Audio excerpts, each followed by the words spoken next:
You know, the funny thing is I despise that clavicular dude. I swear to God, I don't know what's wrong with people these days. Like, I get it. Every generation has like their really cringe shit that they do. But the clavicular guy, clavicular. It's happy Ramalamadan. I don't know. It's apparently Ramadan. I have no idea. He looks good. Black Cat, he doesn't even look good. He's like, it's all, the dude wears like 12 like layers of makeup. Okay, it's the craziest thing. Like the dude is he's basically a male to male transsexual is what he is. That clavicular guy. Apparently he's like a meth addict. He's smoking meth and cocaine and snorting cocaine, and somebody said he broke his jaw with a hammer to try to like make it look better, like to get the right shape. Hey, Lugia. It is also Lent, yes, but correct me if I'm wrong. I've never been to a Catholic mass, never been Catholic. Isn't Lent a Catholic thing? I know that some Protestant churches observe it, but I'm pretty sure it's primarily, oh, Ash Wednesday. Is that the Protestant version of it? I know this is terrible. I grew up in church, but Lent was never a big thing. I'm wondering if it's because it's not as significant in an evangelical like Protestant church. I got no idea. I don't know. I should know. Hey, Burnham. Yes, I'm Catholic. Okay, so Lent is more of a Catholic thing. Okay. That would make sense then, because I know that even though there are Protestant churches that observe it, it's not as significant. Yeah, to some degree, exactly. That's kind of what I was thinking. More institutional Protestants like Anglicans observe it, but evangelicals or Pentecostals don't. All right, so that would make sense then. Yeah. Yeah, my granddaddy was a Baptist preacher. He was also a used car salesman. So no, there was no Lent there.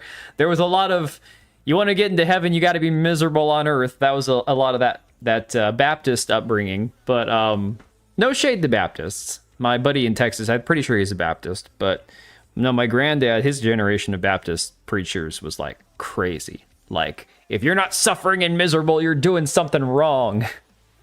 Then you have the other side of things with like the prosperity gospel people, where it's like, oh no, you'll know that you're doing everything right because God will give you piles and piles of cash because look, I just got a new car. Like those televangelists or whatnot. Oh my God, that stuff is so cringe. It is so terrible. But it's crazy that people used to watch that stuff. My generation was nuts. Have I seen the Resident Evil 9 Requiem spoiler leak? I've seen people talking about leaks online. I saw Tom Henderson mentioning something, but he wasn't specific about it. Are there leaks from Resident Evil 9? See, Mahendra, the thing is, I'm not a big Resident Evil guy. So I've played 3 or 4 of them, right? So for me personally, I don't get excited or care so much about Resident Evil. I know it's a huge series and people love it. Grew up Catholic in a primary Catholic town, and when Lent was going on, everyone knew on Friday because the local KFC would always do huge fish fry cookouts. The smell of... Oh, man. Woo. Oh, my God. I can't imagine. Leon somehow becomes young. Leon Kennedy from RE4? Like he de-ages? Maybe it's a prequel. Is the game supposed to be a prequel? Maybe there's like flashback moments. Huh. Interesting. That's interesting. I don't know. I haven't seen too much about that. So guys, tonight is kind of a mishmash, kind of a shit show. No Leon from Words of Paradise. No. No, not that Leon. Not that one. Leon Kennedy and Leon from Words of Paradise, not quite the same anatomy, not quite the same look and appearance. You know the funny thing? I haven't asked Leon at any point in the last 2 years that I've known him. He looks short. Like, am I crazy? He looks like a guy that would be like maybe 5'7", 5'8". And I'm like, you know, if I ever met him in person, he'd probably be like 6'1". But he has the appearance of somebody who's probably rather small. That's usually what it feels like when I see you streaming. What are we talking about? What do you mean that's what it feels like? What was that in reference to? I need to know if I need to be offended or not. His love interest to Ada Wong and Claire don't exist in this game. Oh, a mishmash of topics. Dude, so I was, my oldest son, oh my God, my oldest son, he's 13 now. He's 13. He's growing like a weed. He's going to probably be over 6 feet tall in the next year and a half. And he's at that age where he wants to be taken very seriously. He doesn't want to be treated like a kid. So I'm sitting here. He's streaming Apex Legends on his little YouTube channel, and I'm moderating and I'm playing with him. And before we get started, he's all like, all right, so Dad, when it's time for me to be done, don't be like, okay, we got to go to bed now. He's like, it's kind of embarrassing. I'm like, well, I'm still your dad. Like, well, come on, man. But yeah, then he's gets done with the stream and he gets to go get a shower, and he's all like listening to some NASCAR podcast in there while he's showering. I'm like, oh my God, you're such an old man. It's the funniest thing.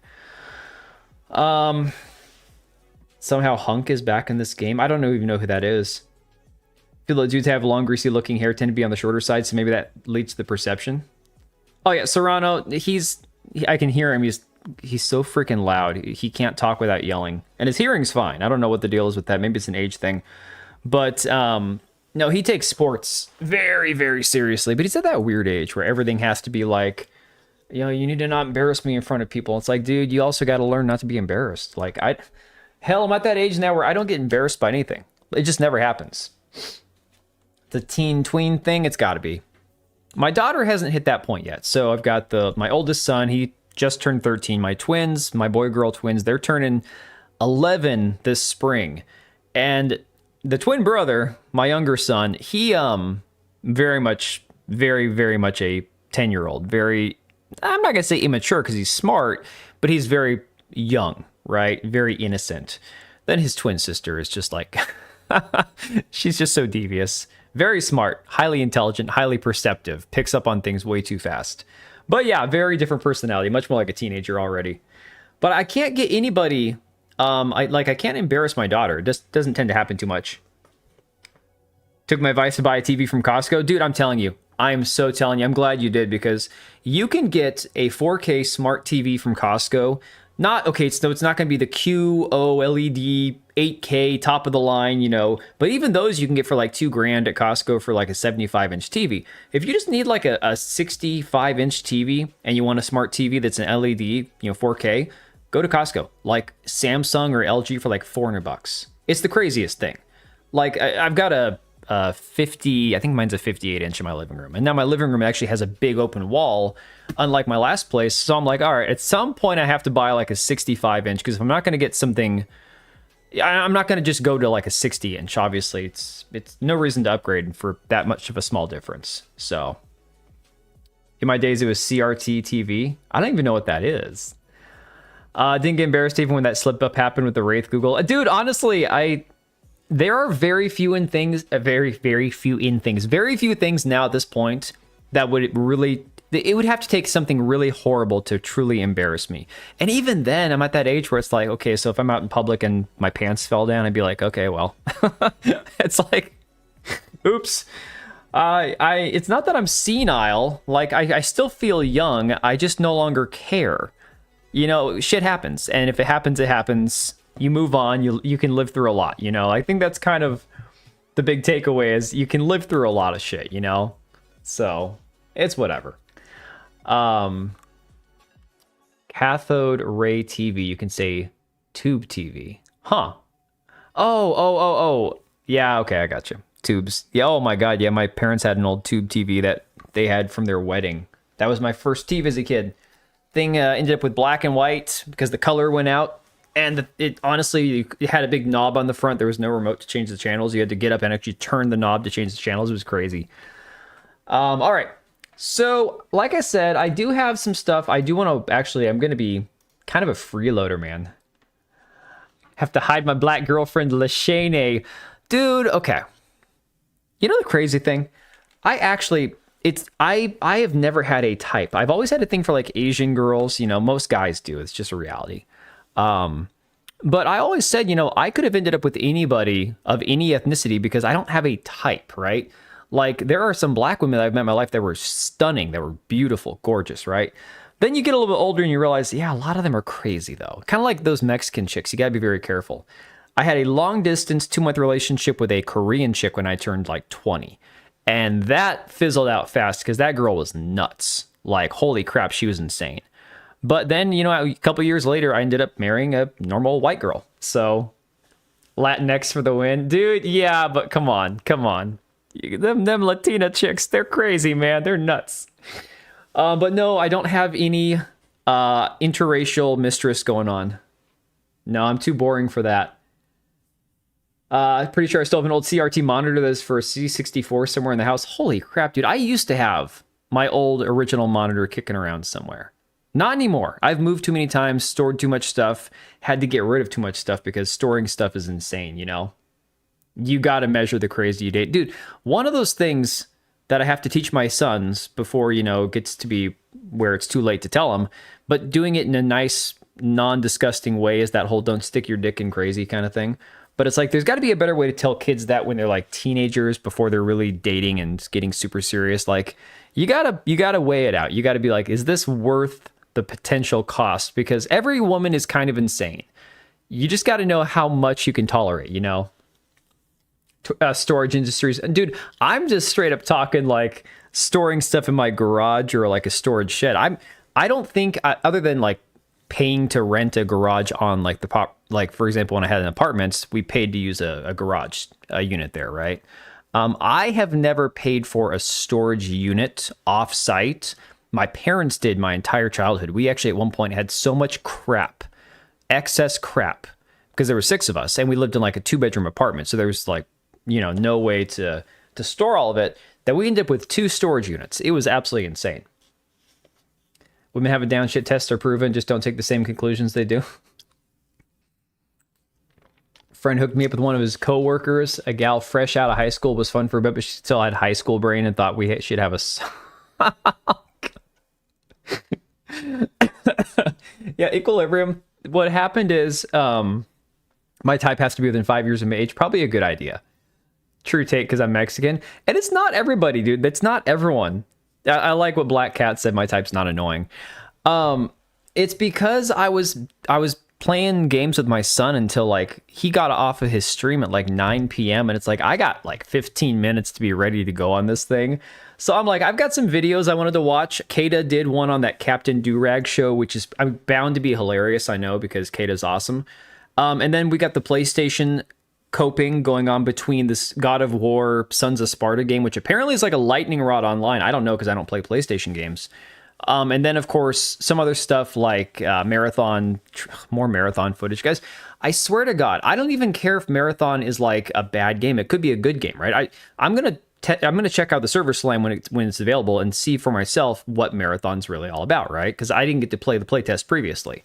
But the people that seem to be stumping for Marathon the hardest are all like furries and pro-trans, and it's like, what is it? What is it about Marathon? Is it the aesthetics? Is it the fact that it's like this transhuman kind of vibe that there's no genders? Like, what is it about Marathon that seems to be attracting like all the weirdos? Because I can understand the shills for Sony, the shills who are like, oh, it's a first-person shooter from Bungie. You know, they made Halo and Destiny. It's going to be great. I'm like, that's not the same company that made Halo, but okay, go off, Queen, you know? But these dudes that are all like, oh my God, there's, you know, so much trans representation. I'm like, what is it, dude? I don't get it. When I asked her what song she did time after time, and I responded with Cyndi Lauper, and she replied with, who's that? Oh my God. Oh my God, dude. Whoa. Bungie does a lot of virtue signaling. That could be it, dude.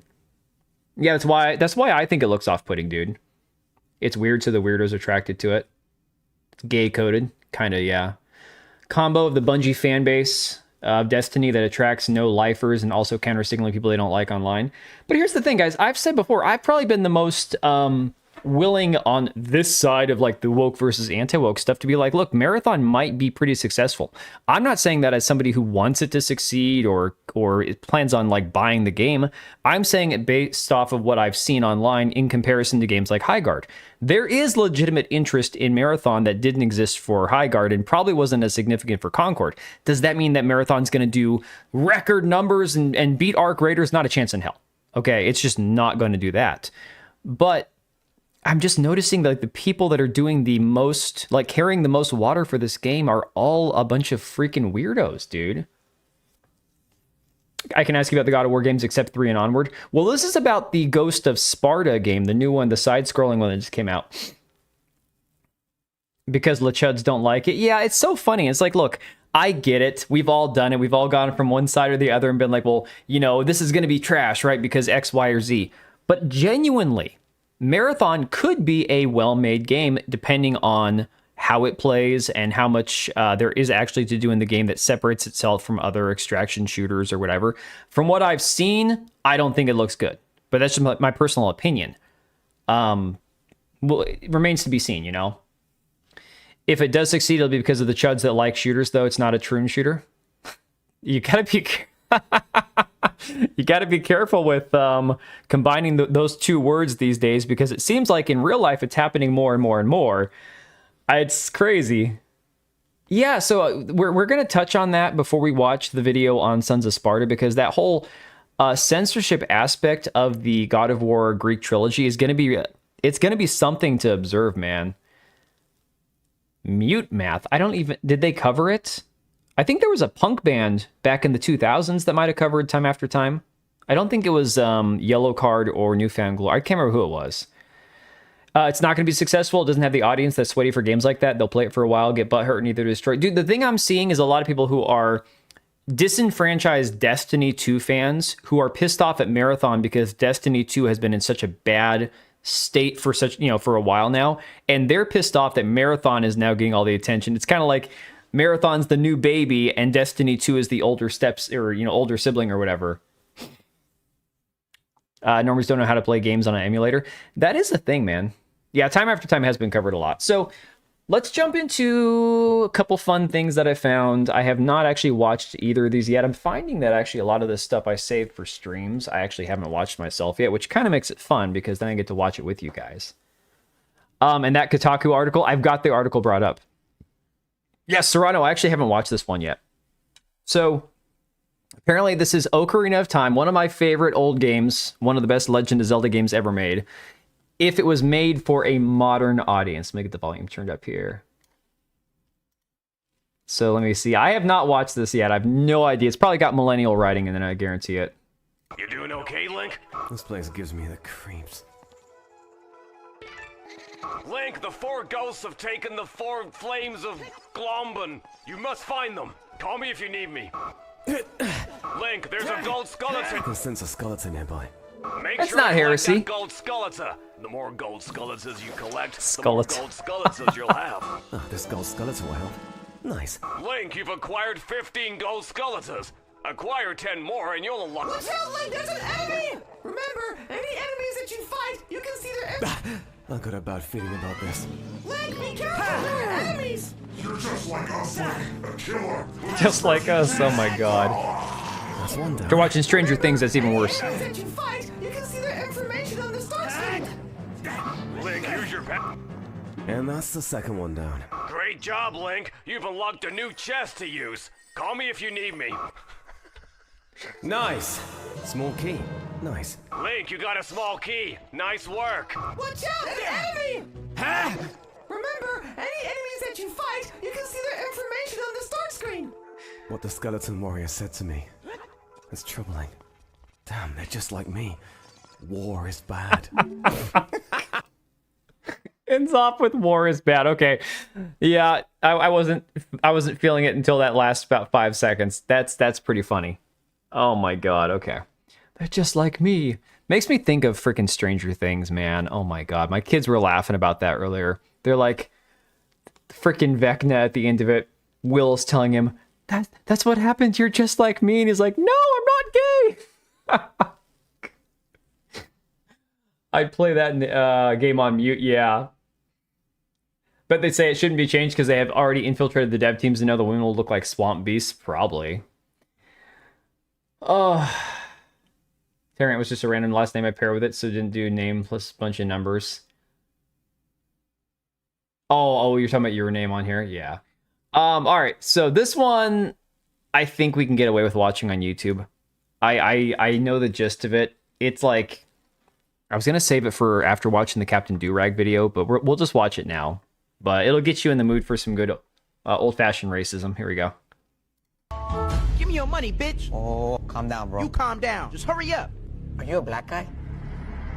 Are you serious? What? What, just because I'm robbing you mean I'm black? Well, I mean, Why would you think that? I don't know, maybe because you're robbing me and you're black? How you know I wasn't a white guy? Because, bro, you talk black. Excuse me? Talk black. Sorry. I mean, talk African American. I didn't know black was a language. Look, man, I didn't mean to offend you, okay? I was nervous. How would you feel if I just assumed you was a gardener?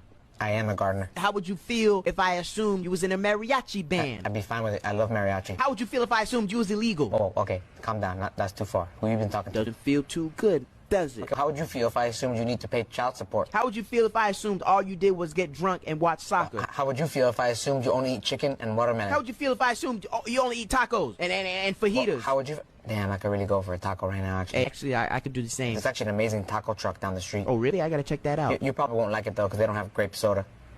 You know the difference between a Hispanic and a stoner? What? Stoners have You papers. know the difference between a black father and a boomerang? What's that? A boomerang comes back. What's your favorite band? Juan Direction? What's really long and black? The line at KFC. That one's kind of funny. I like that one. It's good, right? I like Juan Direction, I'm not gonna lie. It was a good one, right? Yeah, it wasn't bad, wasn't bad.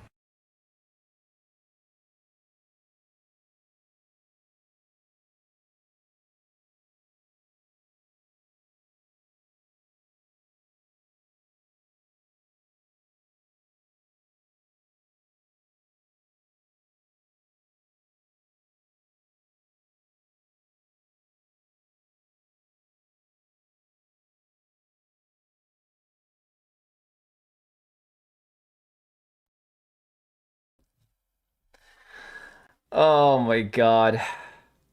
Being white is really boring. Like, they call you a cracker and you're like, it doesn't even hurt, man. It doesn't even sting. I like Mayo Monkey, though. Hopefully my channel doesn't get nuked for saying that one. Didn't say anything after I started the video. It's been muted the whole time. Slaps Over 2. I have never even watched this one before. Like, I skimmed it earlier. I'm like, I'm going to save that for later. So, not a comedy per se. Not intentionally something that was done for comedic purposes. Helldivers 2. I don't know if you guys saw this on Twitter. This is pretty funny. They put out this post saying, send Super Spring Festival greetings and crush Cyber Stan with the War Horse set available in Superstore. It's only boring now. Back in the 1940s, being white was kind of different, I guess. Vanilla Gorilla. I'm eating chicken right now. You know, I'm going to say something and probably get roasted for it, but I'm not I'll eat it, but I'm not crazy about fried chicken. I don't know. For me, fried chicken just doesn't hit the spot. Neither do chicken wings. Like, I could live without chicken wings and I'd be just fine. Now, if we're talking if we're talking about fried stuff, chicken fried steak, I'm all over that. Oh yeah, Serrano, I understand that. No, I mean, if we're talking fried food, fish and chips, or do a Monte Cristo sandwich and deep fry it, that one's amazing. Chicken breast any day. I like chicken better than turkey. Not gonna lie, I think turkey is massively overhyped. Every Thanksgiving I get to turkey and I'm like, I just don't like the flavor.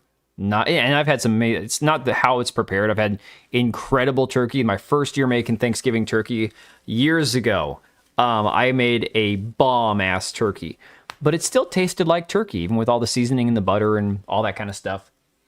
If it's Popeye's chicken, yes. Any other fried chicken, not so much. It's funny. I don't think I've ever had Popeye's. I've had chicken from Whataburger over in Oklahoma, but never. I don't think I've ever had Popeye's. Anyways, the funny thing about this, people were all sharing this around saying, dude, check the hidden replies. Dude, check the hidden replies. And I didn't even get around to it, you know? I like turkey myself just generally, though. See, I'm not a big fan of turkey for sandwiches, like sliced deli meat. Not a big fan. Homemade fried chicken's good. I've never had good homemade fried chicken. If you don't like turkey, then it doesn't matter how you season it. Yeah, Vernon, that's kind of what I've discovered is, I mean, okay, so the first year, the only year that I've had Thanksgiving where I prepared Thanksgiving dinner for my entire family and they came over here was like 7 years ago. And I did the whole thing, the dry salt brine the night before. The next day, I took my turkey seasoning I had from work and I took butter and I mixed it together and I stuffed all this butter and seasoning under the skin. So where when the turkey cooked, that thing was juicy and flavorful, had beautiful golden brown skin on top, lots of flavor. I'm talking dripping with juice. The gravy was amazing, but it still tasted like turkey, you know? Yeah, Mr. Hardcore Mode, a year or so ago, somebody that was watching the stream decided to gift me Helldivers 2, which was awesome. I've played it like once or twice, and I'm just not, I don't know. I hate you, gonna go make food. You know, Burnham, it just, as much as it turned out amazing, it just wasn't satisfying. I don't know. It's not popular over here. Yeah, I mean, different places, right? Beef and chicken can have a lot to dress them up. The texture of turkey so distinct it doesn't matter. Yeah, that's what it is too. And for me, it's like people who do those like cold turkey sandwiches day after Thanksgiving. I'm like, no, I could do a turkey pot pie, but not a big fan of cold turkey sandwiches. So everyone was saying to check the hidden replies on this post, and I didn't get around to it until I saw the post and I started seeing these images popping up, right? Should play it together for democracy. Dude, honestly, I need to play it. I need to make myself play it. But I kept seeing these posts shared on their timeline underneath it. I'm like, I don't understand what's going on here. It looks like Tiananmen Square. What is going on? And then it clicked. Somebody had shared this image or something similar to it because this promotional thing is for the Year of the Horse for China, right? And so I guess somebody being funny, satire and all that, decided to share a little Tiananmen Square reenaction with the Helldivers tanks and everything else. And they decided to hide the reply. So then what happened, as you would expect from like the Streisand effect going into full swing, everybody in the replies is sharing the same thing over and over. I posted it and replied with it, not even understanding what it was, but I saw everyone else do it, and I'm like, okay, shit, I'll jump on this too, right? So you see this one here saying there were no protests in Sector 2 on June 4th, 2184. Nothing happened in Tianquan capital in 2289. People just roasting the hell out of them. And it's like, this is what happens when you start hiding replies. Oh, plus 15 social credit score. Yeah. A few years back, I did a citrus smoked turkey. Ooh, take out all the innards and shove some sliced oranges up in there. Cook it regular season in the outside. Okay, so 1 year, because I do have a smoker, 1 year I decided to smoke the turkey and it was fine. That's from Forever Winter. I have no idea. I have no clue. Oh, Hell Miner is also known as Deep Rock Galactic. Dude, Deep Rock Galactic, that thing's been around a while and it's still going strong as far as I know. But I mean, I'm talking, dude, everybody is getting it. This goes for hours. I'm talking, this is non-stop. Absolutely insane. Once this kind of kicked off, everybody's doing it. Yeah, they're doing a parody of the Tiananmen Square thing, but because the Helldivers account was doing the special announcement in Chinese on the trailer for the Year of the Horse for China, they didn't want people seeing this shit. And so the more that they were hiding replies, the more people kept posting it. It's beautiful. It's hilarious. Dude, Serrano, that describes like 90% of games for me, man. How to be blacklisted from any Chinese event 101? Yeah, pretty much. Pretty much. The social credit armor. This is sincerely out to the Chinese divers that helped hold another bastion of freedom on Super Earth during the Illuminate invasion. We were all divers in the galaxy. Blah, blah, blah. I mean, some people really LARP hard. You did this to yourselves. People LARP hard with this game. There are people who take this game, like the actual satire of it, extremely seriously. It's crazy. Streisand effect. Why did you try to hide the replies? Trying to censor people like China. I couldn't care less about a couple of edgy replies, but now I'm invested. It's crazy. That's what I'm saying. Like, I shared this not even understanding what was going on, and then it clicked. I'm like, oh, wait a second. China.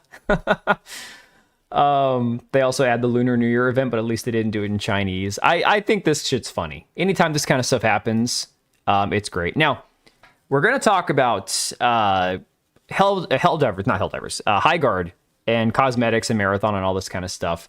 I saw Kata quote tweet this one, and they claimed it's a $40 weapon skin. It's actually part of a $20 bundle. Not that that really makes it any better in my own opinion, because this is still...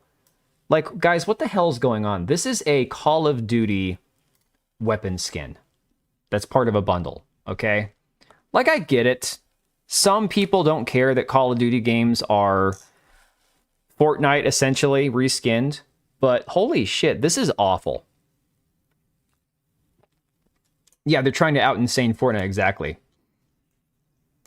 Actually, Equilibrium, I've got that pulled up. I've got that saved for when we talk about Marathon.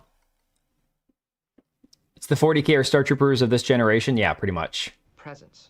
Exactly. To show someone how much It looks like vomit, dude, for real. It looks like absolute You garbage. can point to and say, hey man, I love you. This many dollars worth. Support Chinese people, not the government.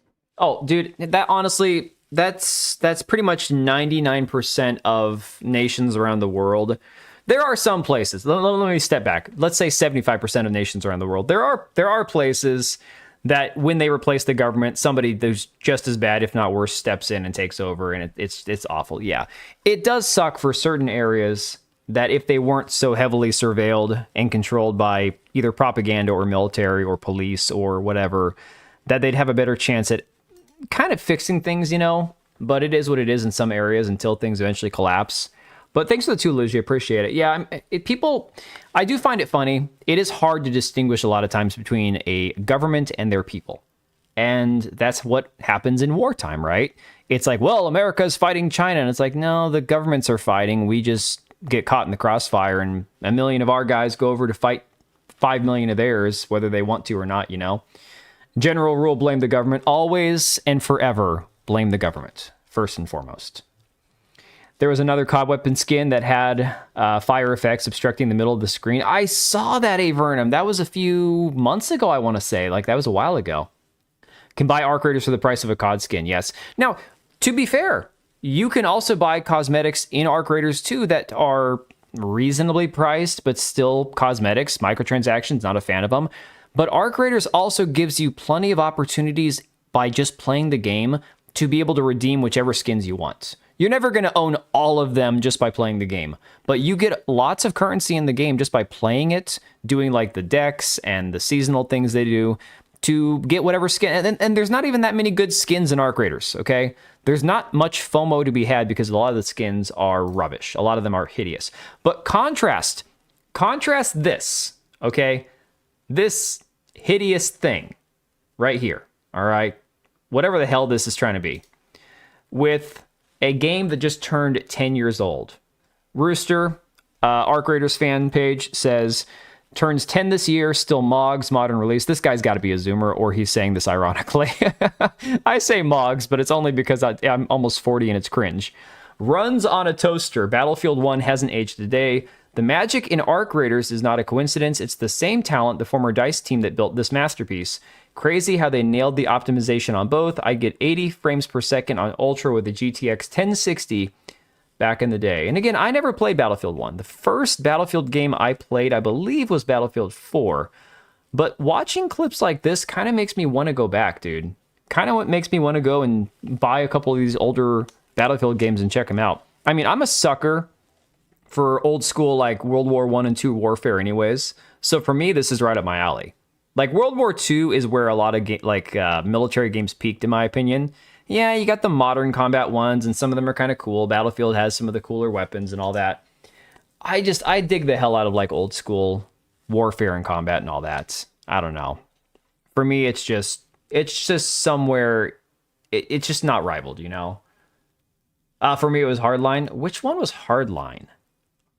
I don't remember how old that one was.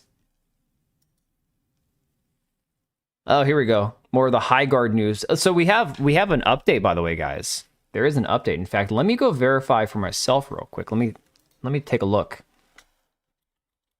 I think it's playhighguard.com. Play Highguard. 2014 to 16? Okay. Is it just me or YouTube deletes messages from everyone? Oh no, Avernum, it's not just you, dude.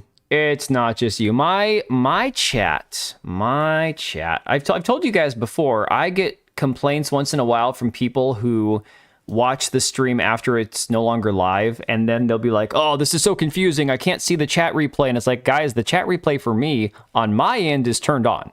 I have it set for every stream to be available after the stream. YouTube decides, there was too much naughty stuff in that chat. We're gonna kill that so people can't see it. I have no control over that. The one with the police. Medal of Honor, I mean, is the name. Oh, Medal of Honor, dude. Medal of Honor. Freaking God, I love that game. Great game. I literally can't talk about the topic. Yeah. YouTube eats a ton of posts, especially, guys, I'm sorry, but I have no control over it, but YouTube does that on my streams a lot. So I don't think it's just me. I'm not going to be like, oh, my channel's under attack. Oh my God. Smeg, if he gets here, I'm going to have to give him some crap. He left a comment on a video, I think 2 videos ago, where it was something about how, oh, you're going to get sued. And I'm like, my channel's under attack. And somebody replied in the comments like, well, why would he get sued? Nothing he said is untrue. And he's just quoting people and blah, blah. And it's like, dude, it's sarcasm, man. You don't get it. It's not even censorship. They just does it. Yeah. I got caught on Leon's stream because I said, I hope specific humans would get caked. And that's not a euphemism. I literally said caked. But they're cracking down hard after what happened. What do you mean what happened? Oh my God, you're trying to make it seem like I had some massive controversy on my stream. Some artwork of the Hulk and Wraith from Apex Legends where she was fully clothed and he was standing behind her is not a... Oh, not with me. Okay, I'm like, hey, Burnham, dude, come on, man. That wasn't a big deal. Nothing happened. So, High Guard site still unavailable. So... Apparently somebody came out and said that, oh no, everything's fine. We just aren't maintaining the website right now. But obviously I can't talk about it because YouTube eats the messages. Oh, can you allude to it? Like, can you kind of talk in code? Because now I'm curious what the hell you're talking about. So, High Guard Dev assures fans that a new patch is on the way after the website troubles spark fears of a game shutdown. Oh my. High Guard isn't going anywhere yet. Everyone knows the pitch in his voice. Lawbreaker all over again? Yeah, pretty much. You sent me a pic in my DM. It should explain. All right. Better not be of the Hulk. I don't want to see any more fan fiction, okay? I'm not into the Rule 34 stuff. Forcefully strip all the crap from the pew-pew when you pick it up after you pew. What?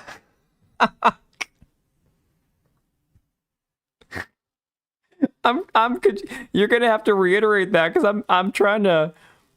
I'm so lost at what I'm looking at here. Why does Danny DeVito have a nice rack?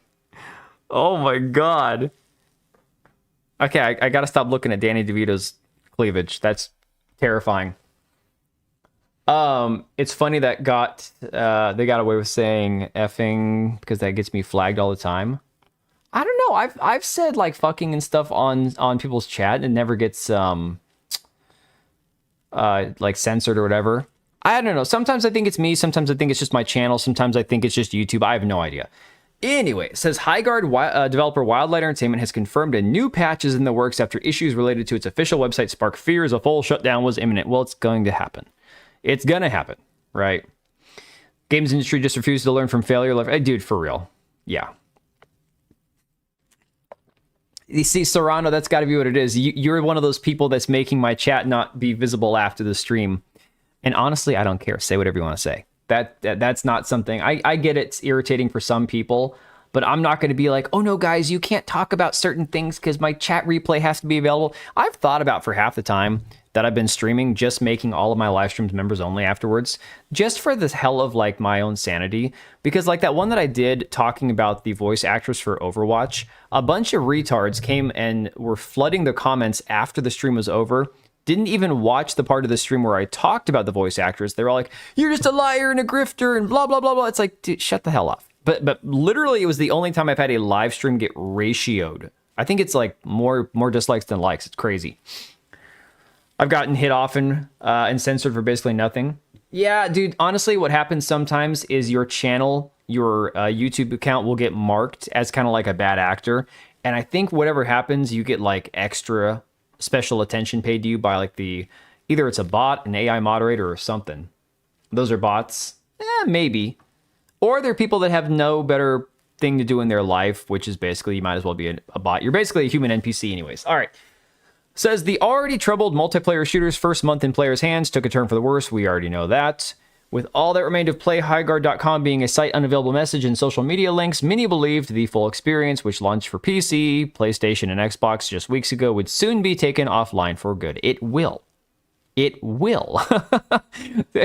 This is all cope. I mean, I swear to God, the game is going to go offline. There's no question. Guys, I mean, come on. The freaking...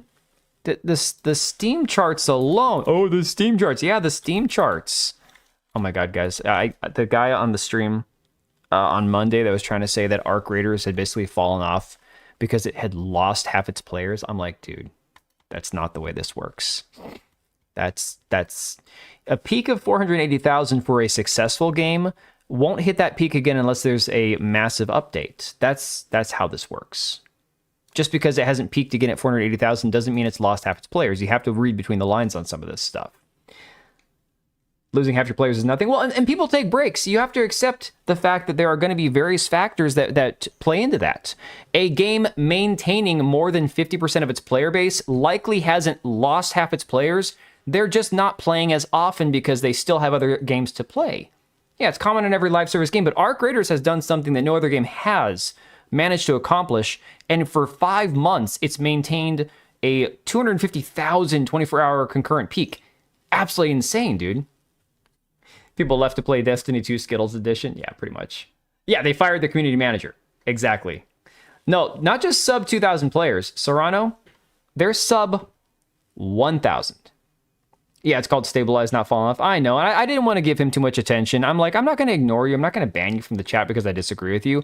But I'm not going to spend my time defending a game that A, doesn't need me to defend it, and B, you're talking at your ass. So he probably was a Marathon fanboy or Bungie fanboy that was upset that I was giving Arc Raiders kudos and praise and looking at Marathon as not that desirable of a game, you know? Yeah, they lose 90% of their players. Single-player games drop 99 points. Yeah, single-player games drop massively. Finalizing your video. Oh, cool. I'll make sure to check it out later, Makini. Just like how HighGuard has stabilized itself. Yeah, HighGuard's doing numbers all right, man. Guys, this is, you know, when you look at it like this looks like a beep, beep, beep, beep, beep, beep, beep. You know, it's like you're having some heartbeats, a little bit of rhythm here. Some of that, what is it called? Circadian rhythm. I don't even know if that's the right, if I'm remembering the right thing. Circadian rhythm might be, no, that could have to do with when you're sleeping. I can't remember. But this right here, you've got this one bump, two bump, and then it just flatlines. I mean, those people that want to be like, you guys killed the game, the review bombing killed the game. All right. So right now, the peak for this game. All right, this was on Saturday, January 31st. We are here on February 18th. Literally 2.5 weeks. In 2.5 weeks, 14, let's round it down. Let's say 13,500 of you have stopped playing this game in 2 weeks.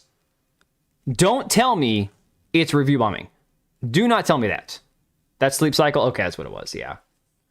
The game just sucked. Yeah, it wasn't great. It just wasn't. XDMs, that message wasn't allowed? All right, I'll check that. You guys are all having issues tonight, aren't you? It's okay, I get it. Oh. Now I know what you were talking about, Avernum. I got you. Okay. But yes, you are correct. Oh, man.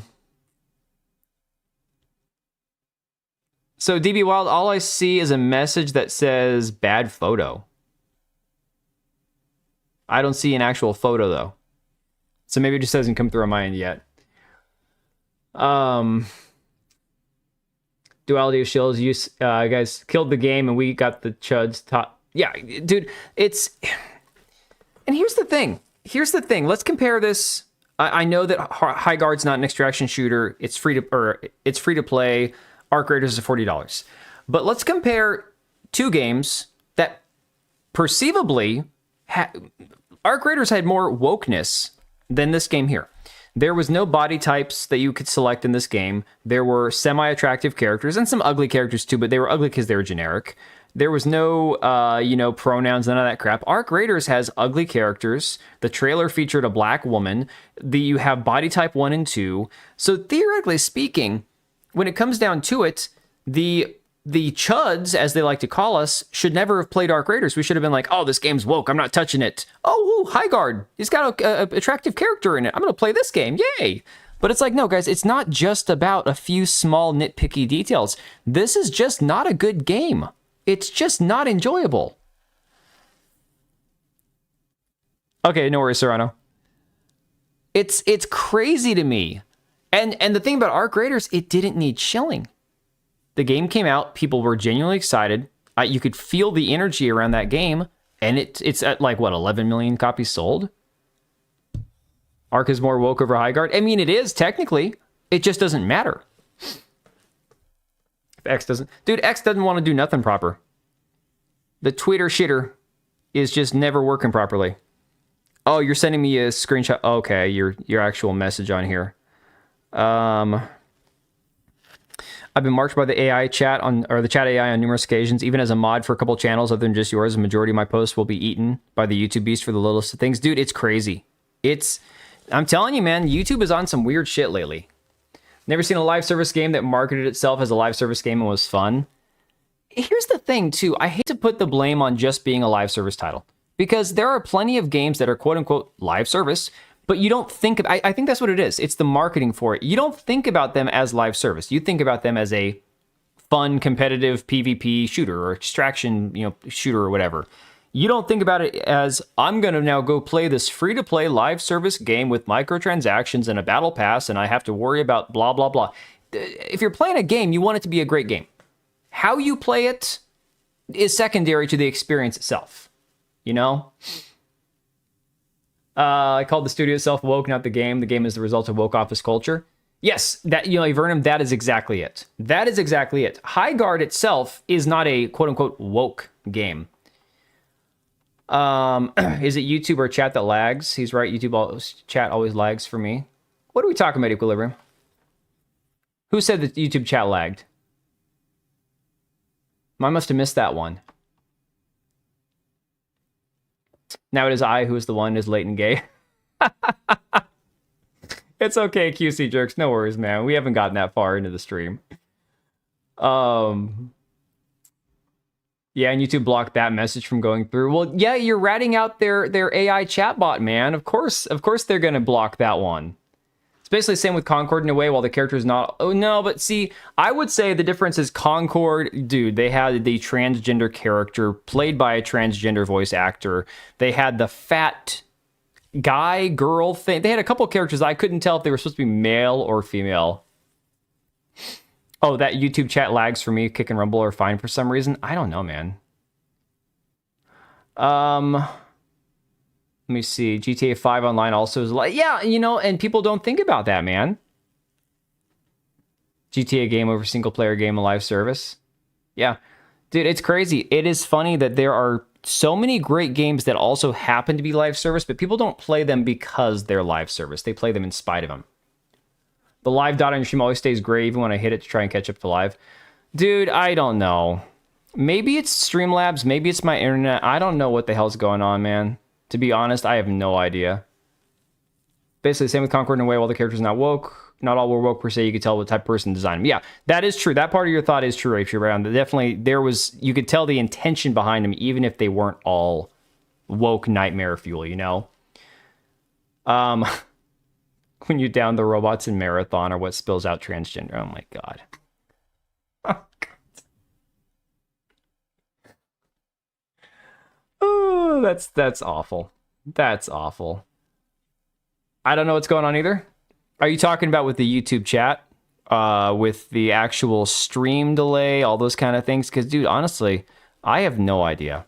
Been doing this for so long now, and it wasn't a problem per se. Hang on a second. I have to fix something. Hang on. You're probably gonna hear an echo. All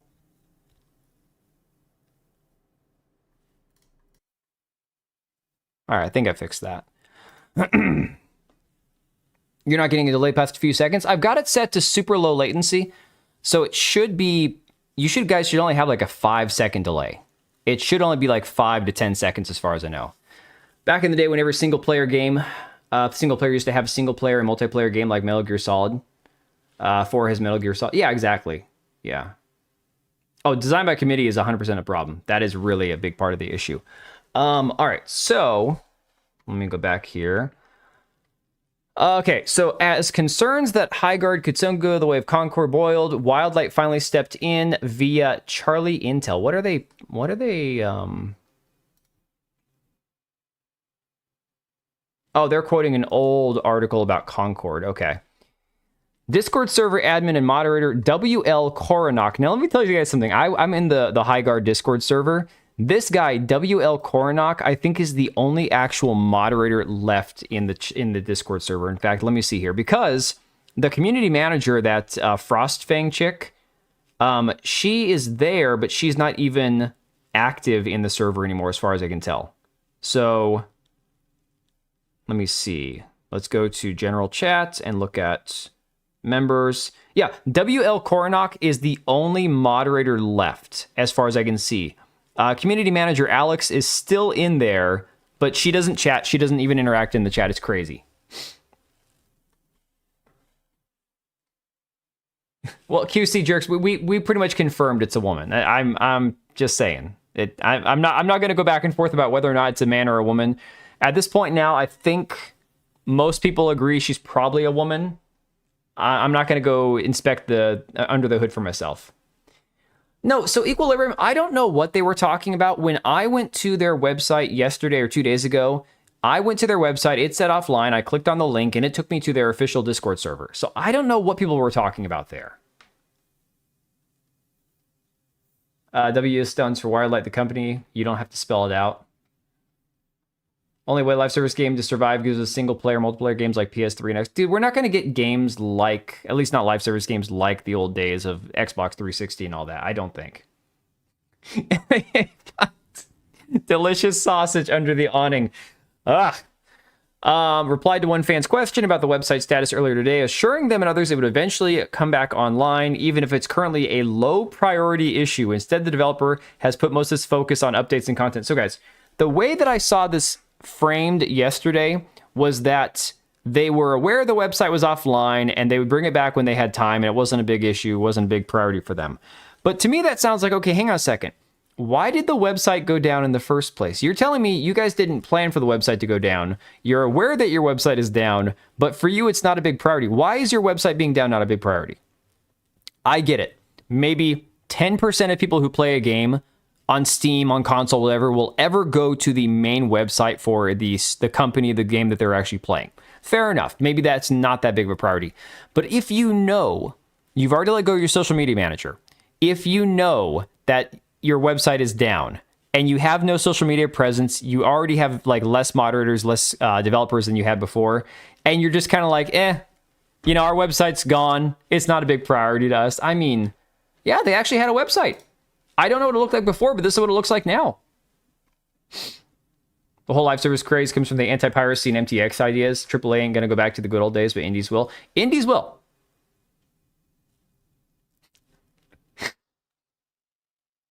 Equilibrium on Rumble. Stop importing illegals. Our boy has no internet. I said a GoFundMe. No, man, I just need to decide if it's going to be worth investigating how much money it's going to cost me to put a cable jack in this office, man. Or I could just run a cable through the house and it would look like massive ghetto. Someone push git command on the website.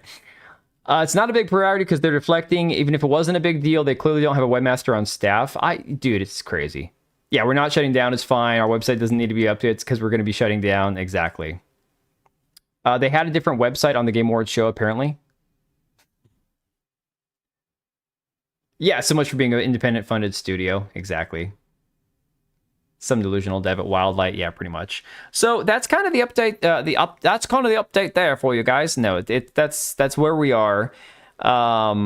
They're pushing out another patch. They had characters that they were planning on releasing, but at this point now, God only knows if they're actually going to release anything in their current roadmap. I mean, guys, come on.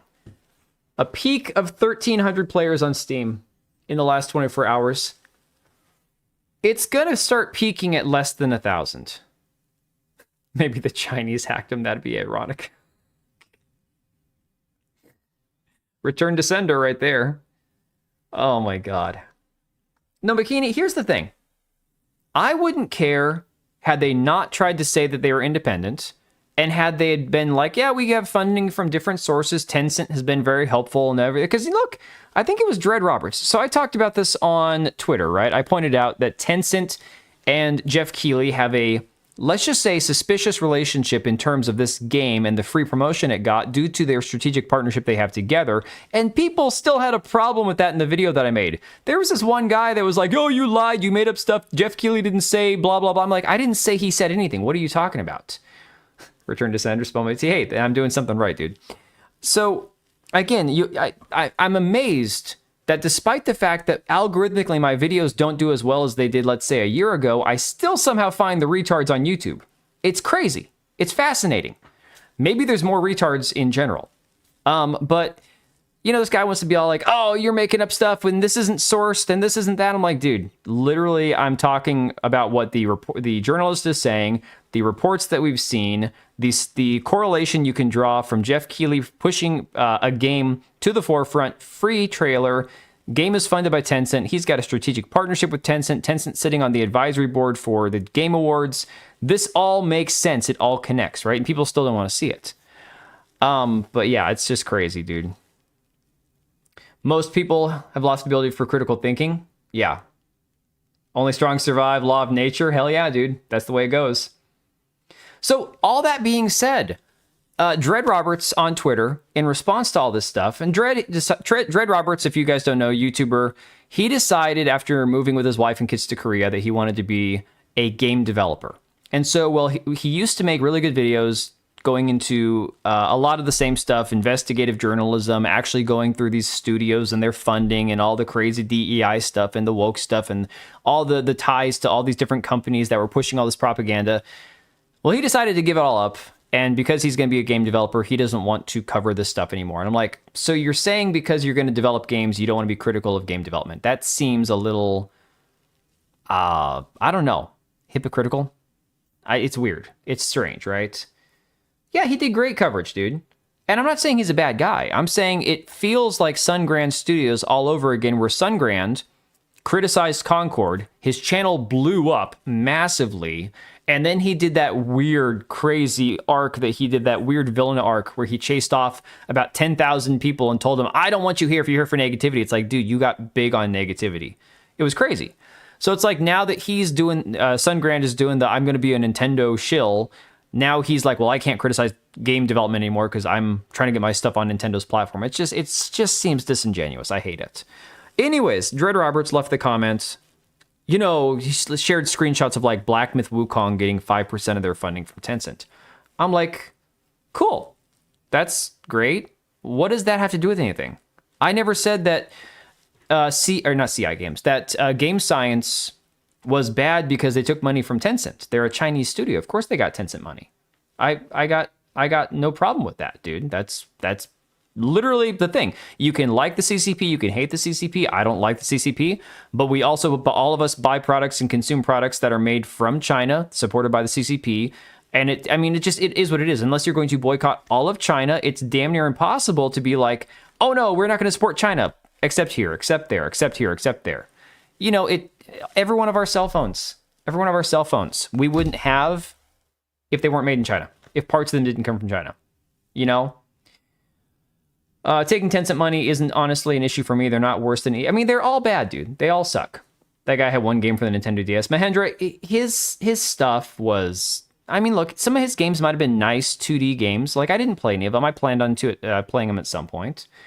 But my issue isn't just, oh, you know what? Black Myth Wukong had 5% of their funding from Tencent. Okay, they're a Chinese studio. Of course they do. That doesn't make any sense. Unless you're telling me I shouldn't be criticizing, Game Awards and Jeff Keighley and Highguard because they hid the fact that they had this connection through Tencent. It's like you're comparing apples to freaking dragon fruit, okay? A lot of games that get funding from Tencent. The problem with Wildlight is that they were basically lying the whole time. Exactly. That's the biggest issue. And then, of course, the fact that they benefited massively from their connection to Jeff Keighley.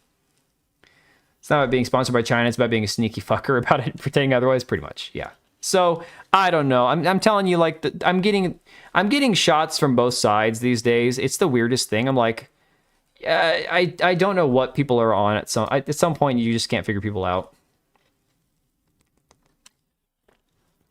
Find it funny when you come across someone who just still doesn't understand that any Chinese company literally just equals their government. I mean, here's the thing. If you buy from an American company and that American company collects sales tax or, pays taxes, you buy from an American company, you're supporting the American government. That's just common sense. Same with Russia, same with China, same with India, same with Mexico, same with France, same with Italy, same with Europe. Europe. As if Europe's a country. Well, actually, European Union might actually have a collective tax. I don't even have a clue.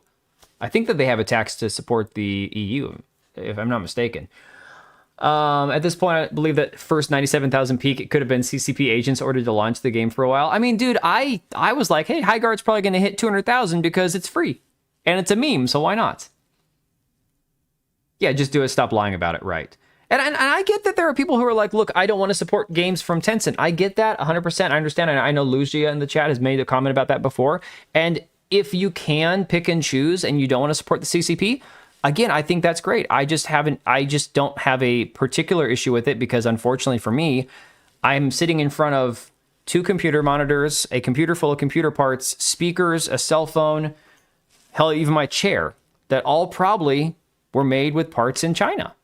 At some point, there's nothing I can do unless I get rid of everything in my house. I mean, everything here has some connection to China. So the people that are attacking them because they use Tencent, I think I'm like, well, that part for me, I don't really care about. It's not the Tencent involvement that I care. It's the lying about it, and it's the connection to Jeff Keighley. That's really what it comes down to. Let's talk about the God of War trilogy censorship. Yeah, it's crazy, dude. I'm not paying a special tax to the EU, only my government, the greedy fuckers, but the country probably pays into the EU pot. Yeah, probably. Like Disney buying Marvel movie tickets for Miss Marvel. Nobody went and saw Miss Marvel, though. Tencent is the second largest shareholder of Shift Up, which is, Nikkei and Stellar Blade, so I'm not bothered too much about it. And, if you want to go down the conspiratorial rabbit hole, Tencent gets a stranglehold on the Western video game market. Tencent makes a bunch of, funds a lot of studios that make a lot of bad games. Those studios cave. Tencent then gobbles them up, buys them cheaper. And then they also, at the same time, are making better games that gamers actually want. Therefore, Tencent solidifies their stranglehold on the entire Western video game market. It's a possibility. It is certainly a possibility. But I think somebody, I can't remember who mentioned it previously, saying that, Tencent's not worse than Ubisoft or EA. And to some degree, you're 100% right. All these companies suck. So at what point does it matter which company is making the games that we like as long as they're making good games?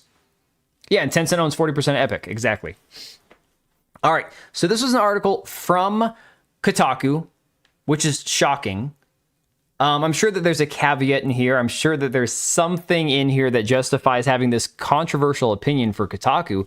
Removing God of War sex mini games in the remakes would be a big mistake. And I'm like, what? So...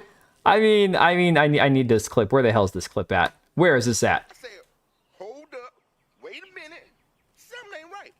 I mean, when you see that kind of headline, that's just how you feel about it. It's like, this is Kotaku? What? So when they posted this on Twitter, and with a link to their article, I was like, yes, it would be a mistake to censor it. And I don't even like sex in video games. But if you're going to do a remaster or a remake of a game, you shouldn't be changing what made the game appealing to certain people.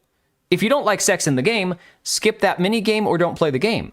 I mean, it's that simple, right? Make the game, if you're going to remaster something or make a remake of something, make it for the original people who played it. Don't make it for modern sensibilities. I think that's pretty common sense. As far as I'm concerned, once it's bought. Throwing something out just hurts you at this point. Just try to avoid or minimize when the options exist. Yeah. That's not a bad idea. Not a bad point. I'm of two heads about it. Makes it hard to decide. Let me see if I can get this to work again. Yeah. Puts on tinfoil hat. Maybe Tencent wants to control both sides to control the argument. Maybe the CCP wants us at each other's throat. They want a culture war, and by maybe they do. I mean, you're not wrong there. But let me throw a little monkey wrench back at you. What happens when you stop fighting back in the culture war and you let the other side just win? You know, do things get better or worse? I don't know. I have no idea. If we just stop fighting back against like the crazies on the left, do you just kind of just go, okay, well, everything will just kind of even out because they'll get tired of burning their energy and spinning their wheels for nothing if we stop fighting with them. God of War QuickTime events damage my controller. Never had that problem because I didn't play it. I haven't played a single God of War game. I have no intention to. I just don't care. Like I said, when they were big back in the day, I didn't have a PlayStation, and now I don't care. Sony's bringing the first 3 God of War games to PS5, but what happens if they remove one of the series' more controversial elements? Guys, how is this, by modern 2026 standards, how is this controversial? 30% of women, I swear to God, on social media have an OnlyFans account. Like, it's got to be that much or higher. Most of them start the minute they turn 18. How is a couple of minigame sex scenes in a video game with digital, non-existing, non-real people controversial? Yeah, it's RE5 all over again. Looking at this guy's other articles, he might be the most competent Kotaku. Kenneth Shepard, I thought he was kind of a retard, but maybe not. Maybe he's not actually that bad. Oh, God. No, I know that picture. He's had some terrible takes. You might have to go further back. It's only controversial because it's hetero. Problem is, they push us. They push that you should be gay. If you refuse, you're a chud. Evil WTF, dude. You're not wrong. You're not wrong about that. Original God of War trilogy is getting a full-blown remake. Full-blown. Oh my God, mind is in the gutter. Sony announced this at the end of its State of Play presentation last week, and if you played these games on PS2 and 3, you might have thought of several scenes from Kratos' violent crusade tearing through the Greek pantheon that would likely raise eyebrows. Why would it raise eyebrows? Why would it raise eyebrows? Because there's sex scenes. I find that question interesting. God of War has spent the better part of a decade rebranding itself as being ashamed and regretful of the violent edginess that was defining. So maybe stop making God of War games. If you don't like how edgy and violent they are, stop. At this time, the shift read like Santa Monica Studio reinventing a video game icon for a modern age, allowing Kratos to be more than a barbaric living weapon. That's all we want! All we want is barbaric living weapons in video games. That's like 90% of the fun. The violent past, much to the chagrin of original character creator David Jaffe. Yeah, David Jaffe is a leftist libtard, but honestly, I can at least respect the fact that he doesn't want them to water down his game. Violent past is just as important to God of War's present day as anything else that we've seen in the Norse games, and to change it would likely undermine the arc Kratos has gone through since 2018. Violence may stay, but at its core to the story, but what about the sex? Yeah. No, honestly, I think it's going to be something that they're probably going to heavily downplay. They might not go ahead and full-blown censor it. I imagine they'll do more of like a camera angle thing where they just don't have it be as obvious. Or maybe just make the women less attractive. I don't know. Yeah, God of War is supposed to be a barbaric character. Exactly, Mahendra. What eyebrows the Karens would raise their eyebrows don't have them anymore. It's drawn on with eyeliner and shit. Mahendra, I will try to catch up on all your texts, buddy. Okay? I'm not intentionally ignoring you. I'm trying to read the ones that pop up as quickly as I can. Toy 1 is a heavily masculine, and that's totally fine. And this is someone who loved the 2018 game and played it with his dad. I heard 2018 was like the last great God of War. That God of War Ragnarok was the one that kind of sucked. Smeg again with the 5 gifted. Holy crap, dude. Oh, so Smeg, thank you for the 5 gifted. And I was mentioning it earlier, dude.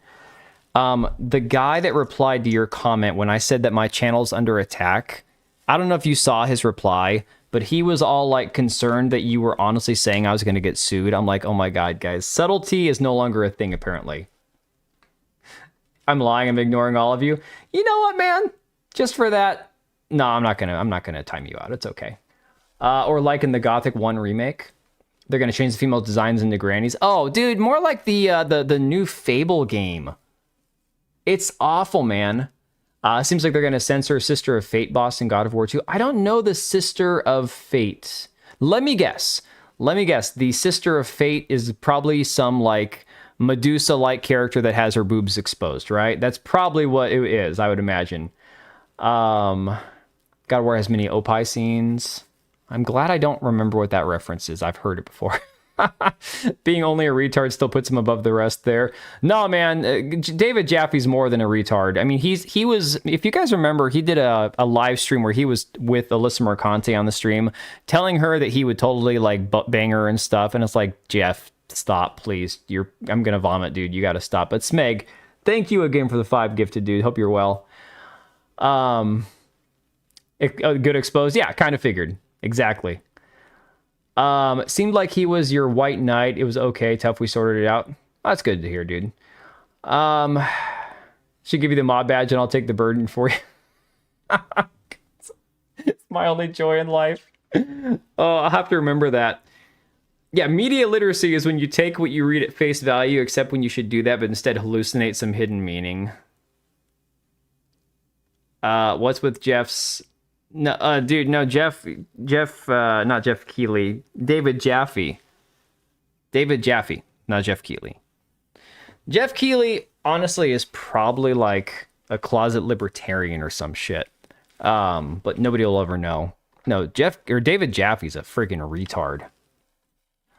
But he's at least right about this. So this gets into, let me play this. Before we play this, I wanted to bring up this video from Joe from Seattle because he actually covered the Sons of Sparta stuff. And I recently, because you guys on Discord started watching Joe from Seattle. And so did I not send out a notification that I'm live on Discord? Hang on a second. I think the notification might have just gone through. No, it didn't even go through. What the hell, man? My Discord bot's not working. Hang on.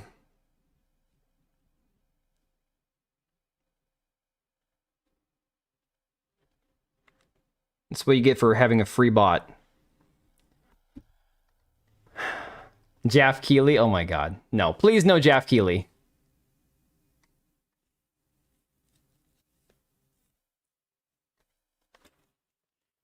Jeff's a libertarian. I'm a well, I shouldn't say. Startup sub. Dude, I thought it's been longer than a year, man. I feel like, H. Brown, I feel like you've been here forever. Maybe that's why Melanie Mac stopped associating with him? Oh my god. No, I don't know. Reminded her of her ex. You know, I wanted that story to be true just because it'd be funny, but I don't think her husband was actually that he went gay. That was the story, was that Melanie Mac's ex-husband left her for a man. I don't think that was actually true. Funny though, the amount of people that take offense on behalf of someone else, even if that person's not on the joke, it's why I never type in vid. Dude, honestly, I can understand that because people just don't have any like ability to pick up on nuance, subtlety, humor, or whatever.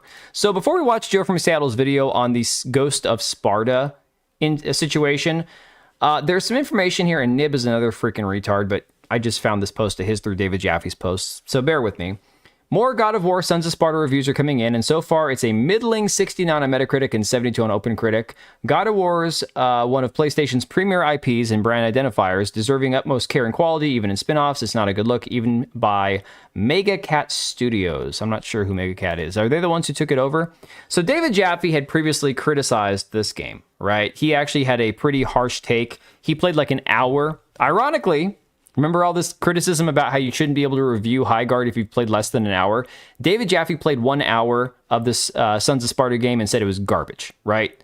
Now, some people said it's because he's jealous because it's not his game. Others said he's just old and senile, so he doesn't know any better. I mean, a little bit column A, a little bit of column B, both could be true. But he quote tweeted this saying, "I'm the bad guy." And this person here responded and said, "Yes, you played an hour of it." Jaffe responded, "But I knew within the first hour it was crap. That's what comes with being a pro game designer for 20 plus years. Deal with it." And of course, people are mocking him for being a pro game designer. I think somewhere in here, there's somebody quote tweeting with a picture of his last game that he made. He said, "But I knew within the first hour it was crap. That's what comes with being a pro game designer. Deal with it." This guy here with the heretic intergalactic heretic prophet profile picture, so you can disregard their opinion right away as just crap, says, since when is a 72 open critic crap up to SMS pedigree? No. Crap also no. You don't get any idea of a Metroidvania in an hour of gameplay, especially when it takes 10 minutes to complete a simple puzzle. He said it's a 69 on Metacritic. Also, I played 6 to 7 hours, so he's given it more time than just 1 hour, obviously. But the worst person on Twitter, easily the worst person on Twitter, bar none, Kate Bush's banished ex-husband, also known as Airbagged or Air... I can't say it on Twitter. Damn it, you know what I want to say. Says, should we really listen to your opinions, Mr. Has-Been? Showing a picture of his last title, released on April 4th, 2017, with terrible reviews, right? Now, the funny thing is, ideologically, politically, David Jaffe and this Kate Bush's husband guy, they are buddy. Massive. They're like butt buddies. Why is he back? He's been back for a long time, man. He's just not verified anymore. He had other alt accounts, and then people have basically overloaded Twitter to where they basically are all parody accounts of the same account. So he's technically not back. Yes, McKinney, he was, but she also wasn't actually pregnant. That whole thing was a catfish. So he told a catfish that claimed to be a pregnant woman to go in, whatever, but still, he still said it before he knew that it was a catfish account. In the end, he's still a massive piece of shit. Little soy boy Antifa wannabe with his skinny ass, purple dyed hair, meth head looking crackhead self. But yeah, Cage, I'm sorry, man. I apologize for the Discord bot not working. All right, Mahendra, take it easy. Yeah, he always comes back on alts. Exactly. Dude, the dude is... Can't even self-promote. Dude, I'm telling you, I had the stream scheduled, no notification, and then I went live, no notification. I don't know what's going on, man. I have no idea. Oh, Serrano, I see that you sent me the full message. Hang on. I go by Serrano's. YouTube just decided everyone had to go by their YouTube account names instead of the name you set, was super. So anytime you complain about YouTube in YouTube live chat, apparently it gets censored, guys. Crazy. Yeah, he doc smashed for the Alyssa lawsuit. Yeah, probably. That kind of checks out. Same as Claus, the baguette who keeps making it in the Nara accounts. I literally can't keep it. Dude, Avernum, I don't even block these people, to be honest. I mute them.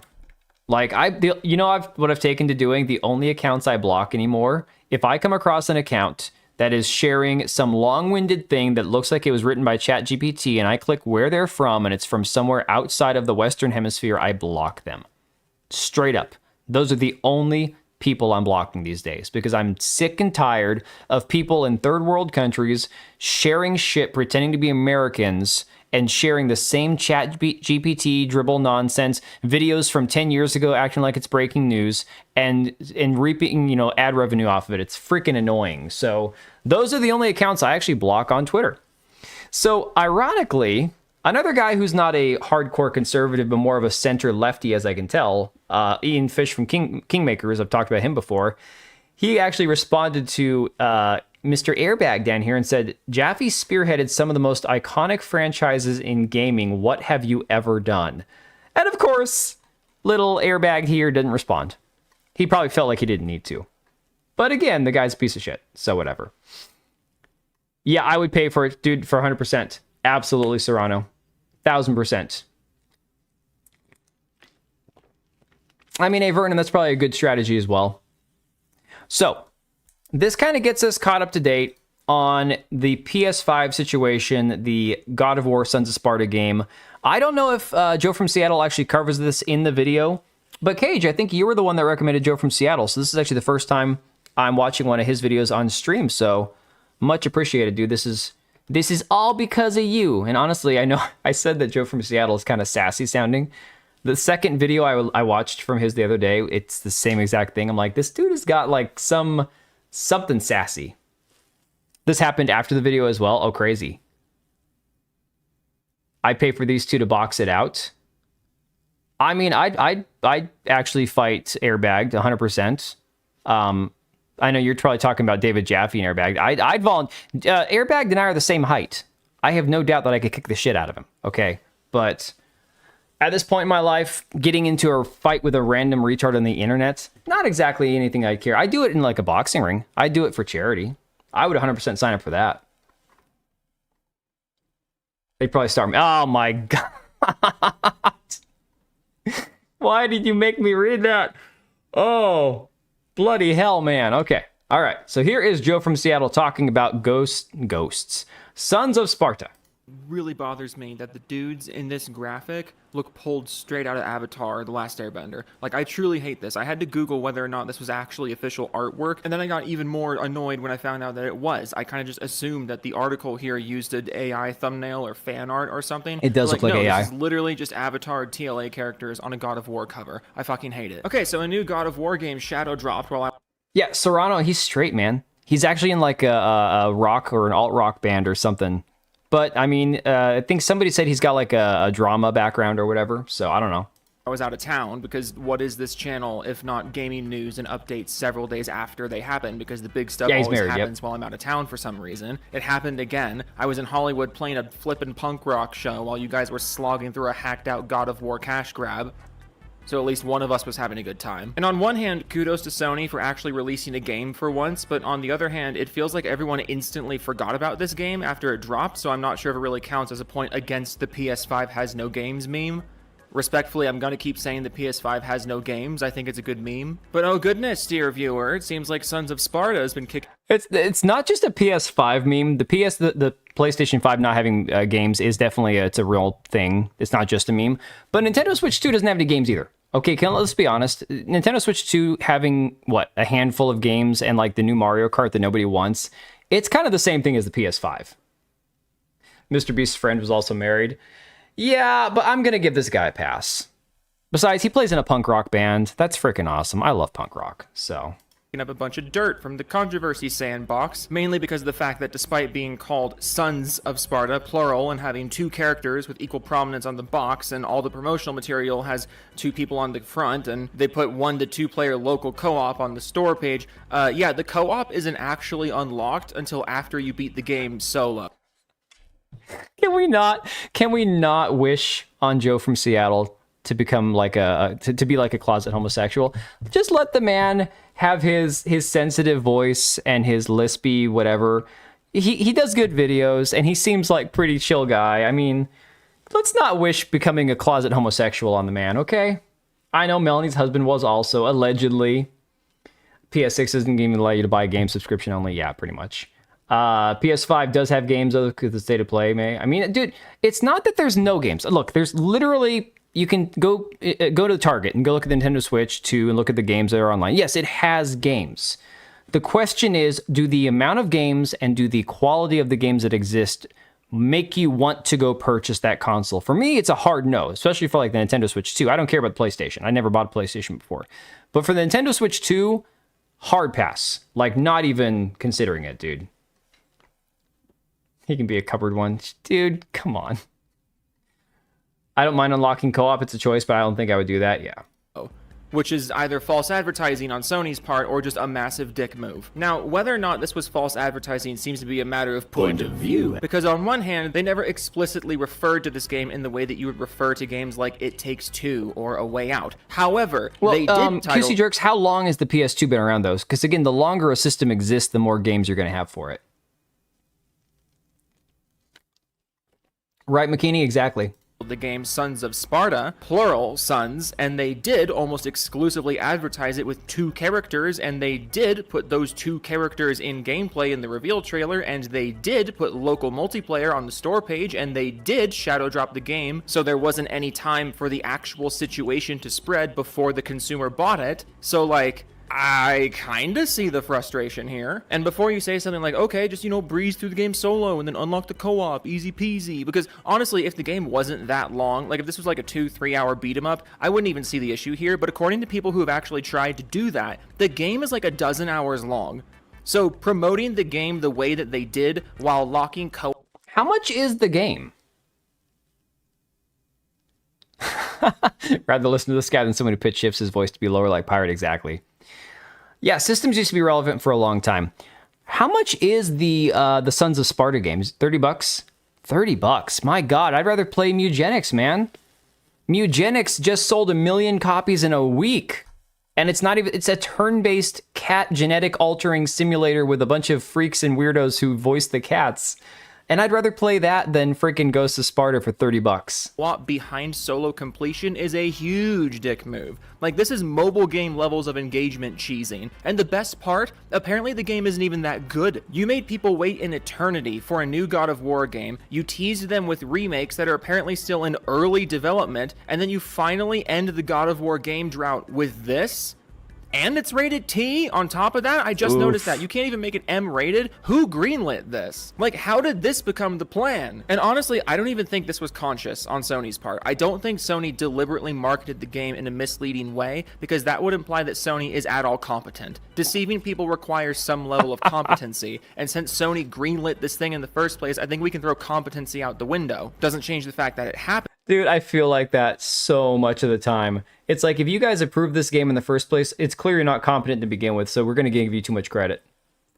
Check out the game Void. Voidbreaker. Game feels like a good spiritual... Dude, I've seen bits and pieces. Actually, I have it on my my Steam wishlist, I think, currently.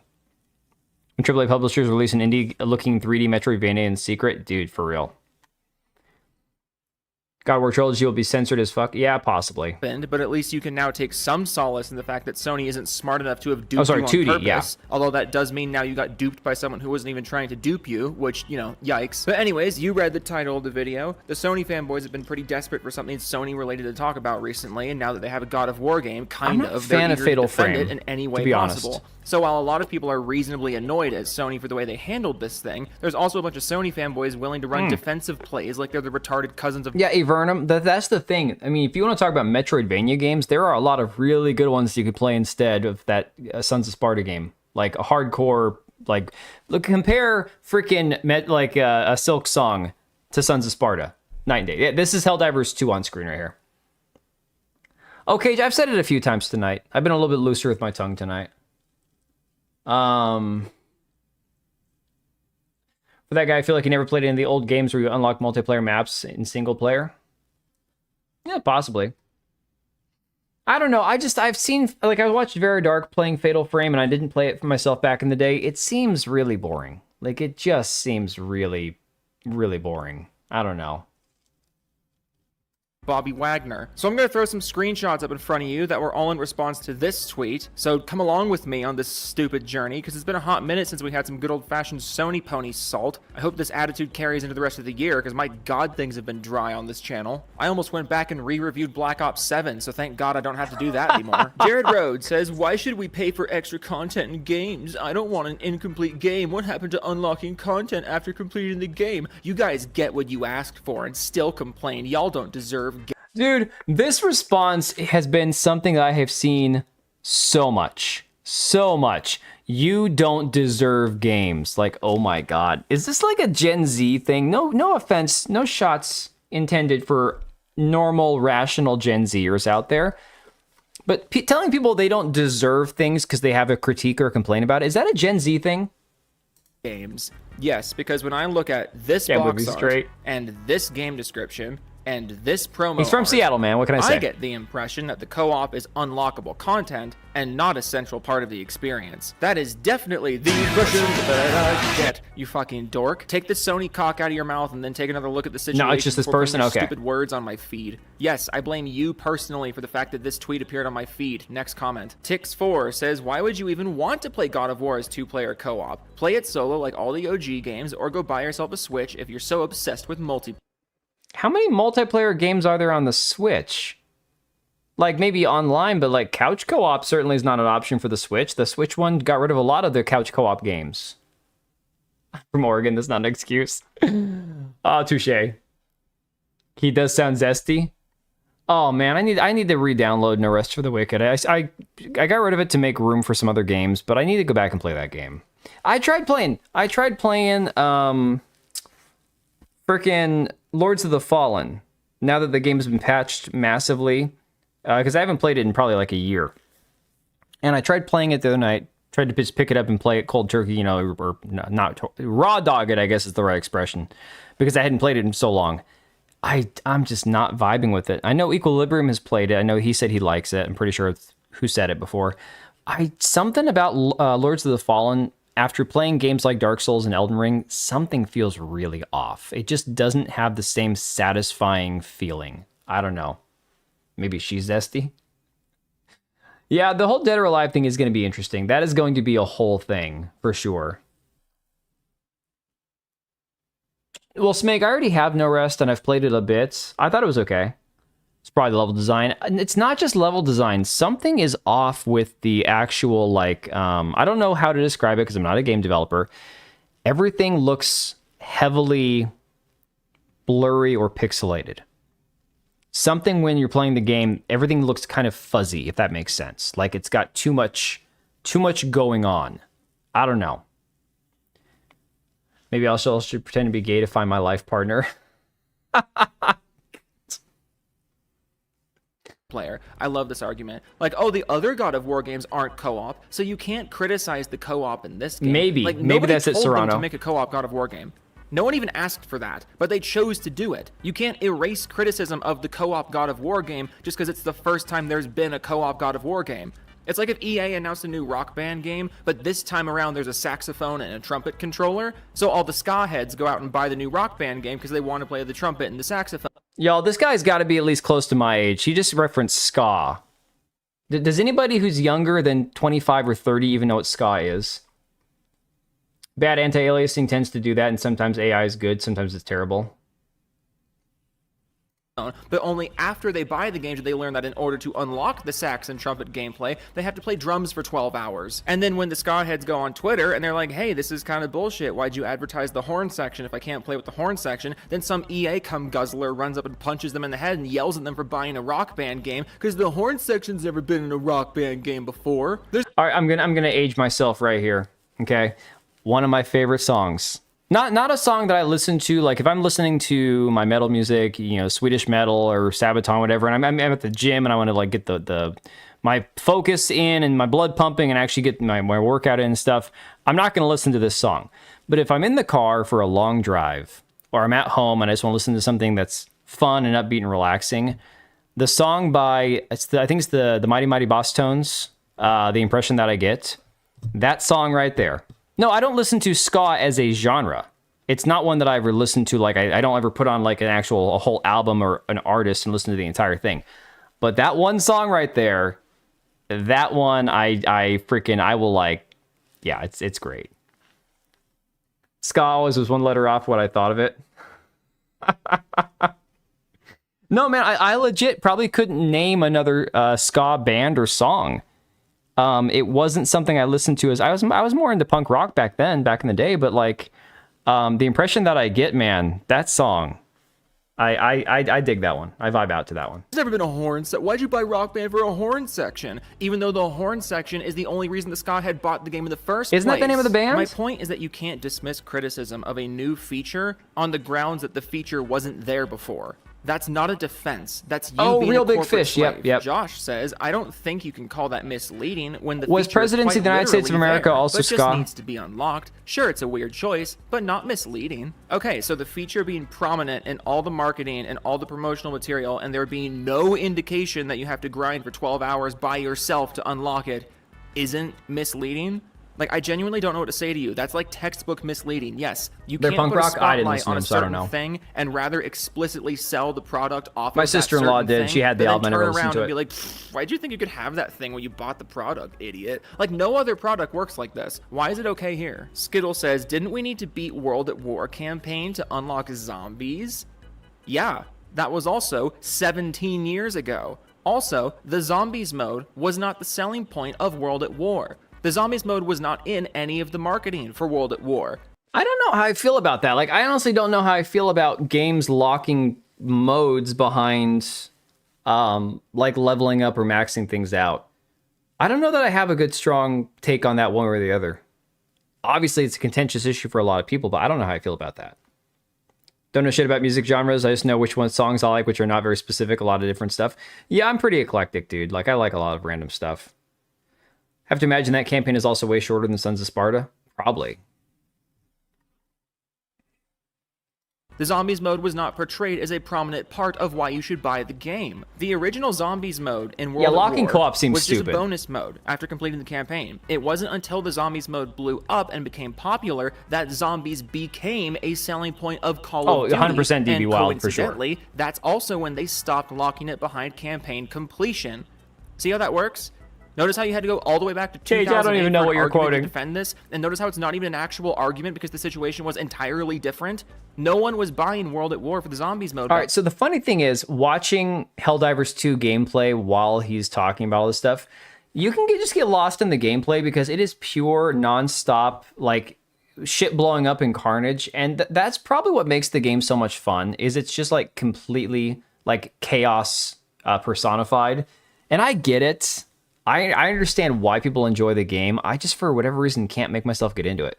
Back in 2008. Oh, it he's was quoting fine presidents. for it to be Okay, locked I didn't know. behind something Like I said, I else. didn't but listen then to once him. people started expecting Zombies content from Call of Duty and buying the game for Zombies content, that requirement went away. It's always really telling when people have to go back almost 2 decades to find something that makes their favorite corporation look okay. Like, hey guys, don't criticize Sony because this completely unrelated thing happened back in 2008. Like, buddy, if the thing that they were doing didn't deserve criticism and you were, like, correct to be defending it and dismissing criticism, I would imagine you'd be able to explain why with modern arguments. No? Kai Anderson says, headline, new age gamers want everything handed to them like prepubescent piss ants, and if they don't, they'll whine and cry and bitch like newborns that have never gotten a tit and they'll shit their pants. Fixed it for you. You know, I've posted some edgy shit on Twitter. I posted some messed up stuff for a reaction, and I enjoy it immensely. People that write like this, I swear to God, these are people who are projecting.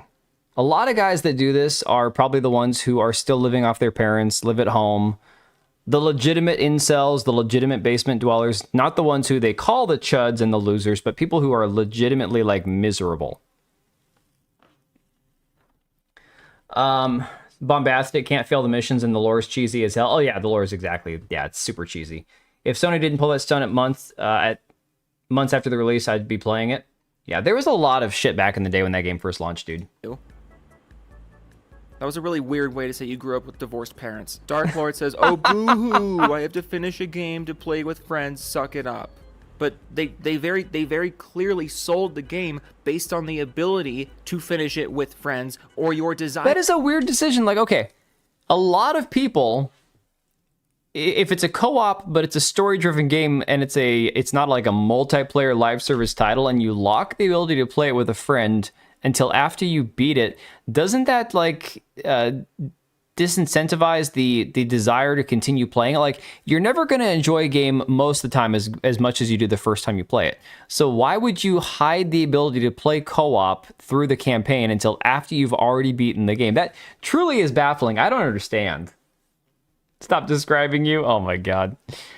People like this only use those words because they got called out enough times to get it stuck in their minds. Yeah, exactly. To finish it with friends. Like, hey, I have this 2-seater bicycle for you and your girlfriend to ride. And then you buy it, but then I hand you a decree from the mayor that says you can't ride it with your girlfriend until you ride it by yourself for 12 hours first. Because, like, dude, I never said you could ride it together right away. Ugh. Or how about this? I give you a baseball and 2 baseball gloves. And I tell you to go play catch. But then when you try to hand your buddy the second glove, I'm like, dude, I didn't say you play catch with a person. You got to throw the ball at the wall a bunch of times. Got booted for a minute. First. Ugh, stop making these assumptions. Just blame the stream, man. Doofus. That's what we do right here. Lexu says, well, they always intend to experience the God of War in single player. Co-op would be a plus. I understand, though, why people would think it that. does hit different, but they that's never for sure. said it had co-op. First of all, they did say it has co-op. There's 2 players in some of the gameplay in the trailer, and they put 1 to 2 player co-op on the store All right, take it easy, page. McKinney. They did say it was co-op. But second of all, and more importantly, you say they always intended you to experience God of War in single player.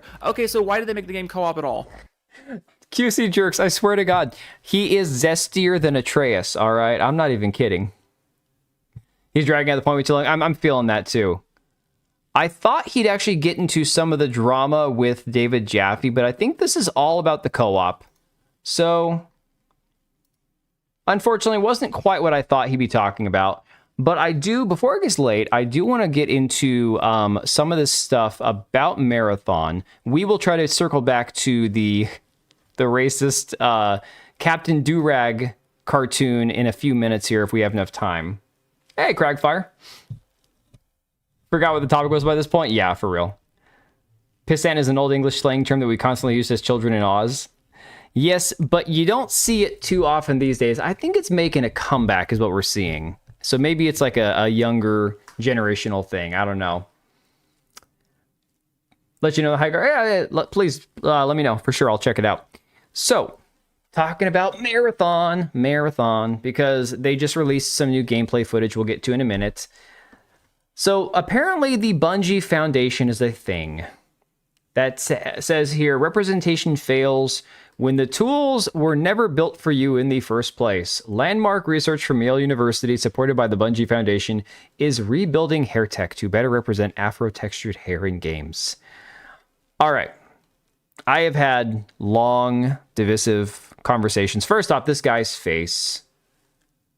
This is one of those where when they give a Jewish guy a really big nose, or there's like a Jewish guy in real life that has like a comically big nose, and they say if I drew him, I would get arrested because it'd be like, it would be a hate crime. This face, I feel like, is just like a nightmare. I feel like I'm looking at something that's supposed to be like a racist character, right? But furthermore, I've been involved in the argument around the black hair conversation for a long time. I don't have a problem with them trying to get things right in a game. That's not the problem. The problem is I feel like there's this weird obsession with black hair in video games. It's just, the conversation's just getting old. That back neck fat, dude, the whole thing is nightmare fuel. Yeah, improving the hair, but making the character look like a dumb Disney cartoon. Exactly. It's like, why did you spend so much time on the hair and less time on the actual face? The face is terrifying. The show's going to end 30 minutes after letting us know it exists. Hey, I'm not leaving yet. Come on, man. Yeah, fatigue is real. 100%. It's just Yanks never left the US for anything until the internet opened the rest of the world for them. Suck it, septics. Hey now, it's expensive to leave the US, dude. I don't got no money.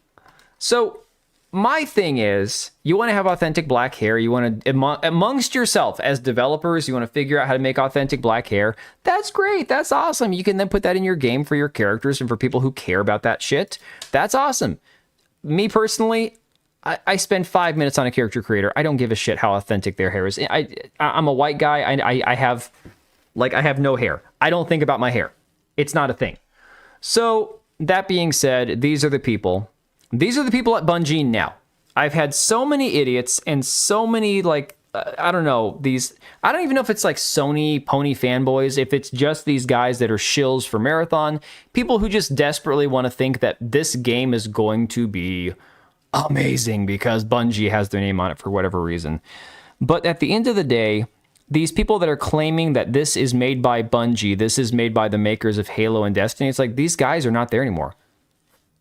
I don't think about my hair.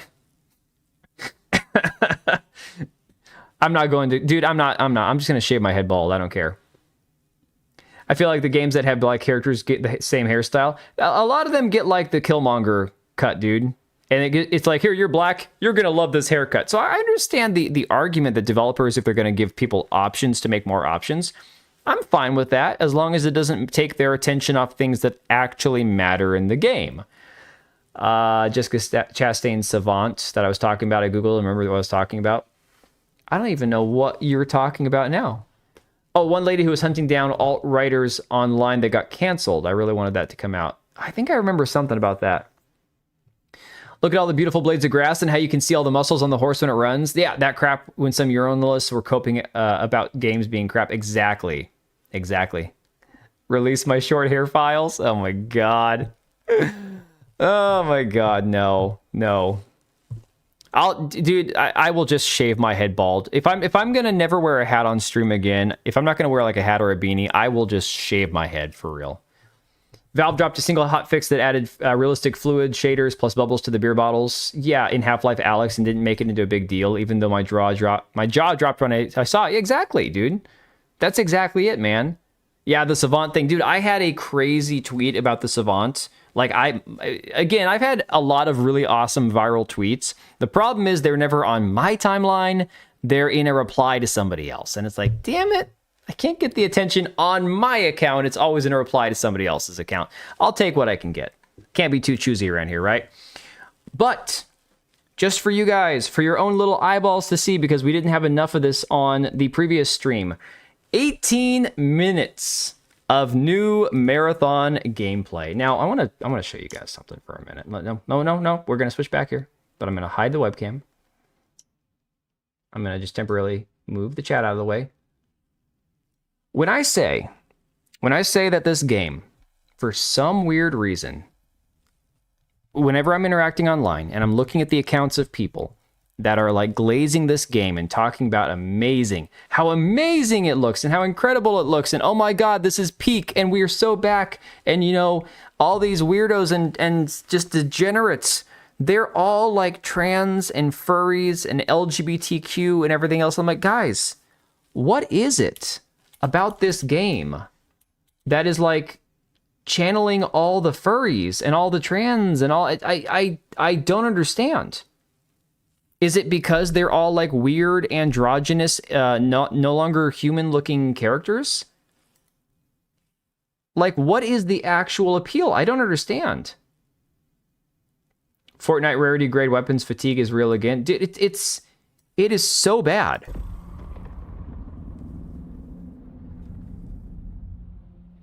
I mean, this, honest to God, guys, I laugh a lot of times when they're talking about, like, you know, seizure and accessibility options in games. But this is like, for real, seizure warning. Say, hey man, I love you. This many dollars worth. What do you mean, these people? Also, just let nature take its course. Just own it. Who effing cares? Oh, it's those people that do. Full circle. Yep. It's always the same crowd, man. That's the thing, it's always the same crowd. They want ugly and off to be the norm, so they'll be considered normal. Exactly. Thanks for the 5, Smeg. And, okay, beyond the characters. Reminder, by entering Tau Ceti's biosphere, you can send beyond just the characters. Don't go full Kanye.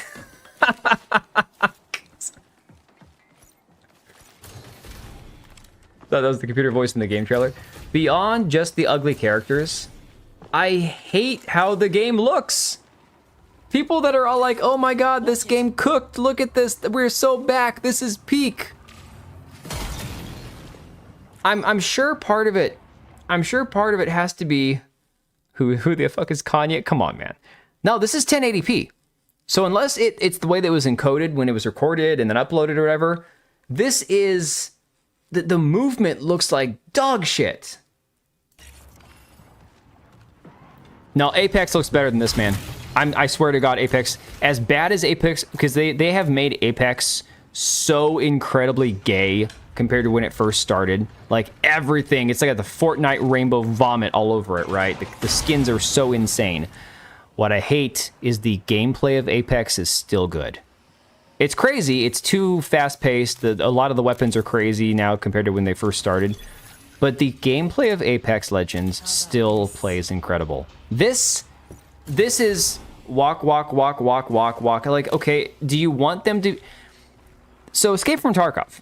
Escape from Tarkov is way more like this than it is like Arc Raiders, right? Because Arc Raiders third person, not quite as like realistic and clunky. When you first play Escape from Tarkov, if your character is low level, everything, you have massive stamina drain, right? Everything is kind of stiff, your character can't maneuver as much, your weapons don't fire properly, like there's a lot of problems. This just seems so straight up and down. Like, this is like going back to the original Halo days. Why is it herky-jerky? I don't know. I don't know whose gameplay this is. Probably that Otter guy. I saw him share this on Twitter. He's like a massive high guard shill. More gritty style. Yeah, not whatever the hell this is. The trailer tries to portray like this hardcore like horror vibe.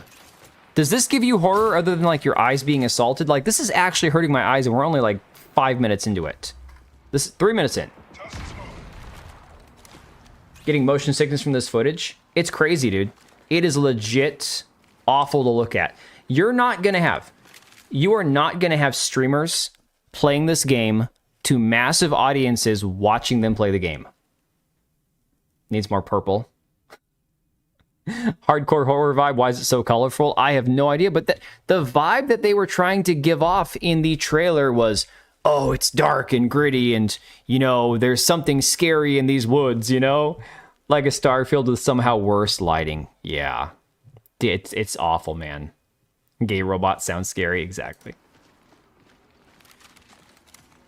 So I'm gonna play the server slam if the game doesn't require like 100 gigabytes of storage. I'm gonna try to play it when they have the free week of it or however long the server slam lasts. I don't know if I'm gonna stream it though, guys, to be honest. Because I don't know that I want to have to play this for you guys to have to watch. Yeah, it had a menacing vibe, exactly. No way. Nah, Lugia. I mean, that could be it. Except the budget for this game has to be massive. It's a Bungie. I mean, they're probably going to... If this game's a success, they'll probably call it quadruple A after it's, you know, sold 10 million copies, which it won't, but...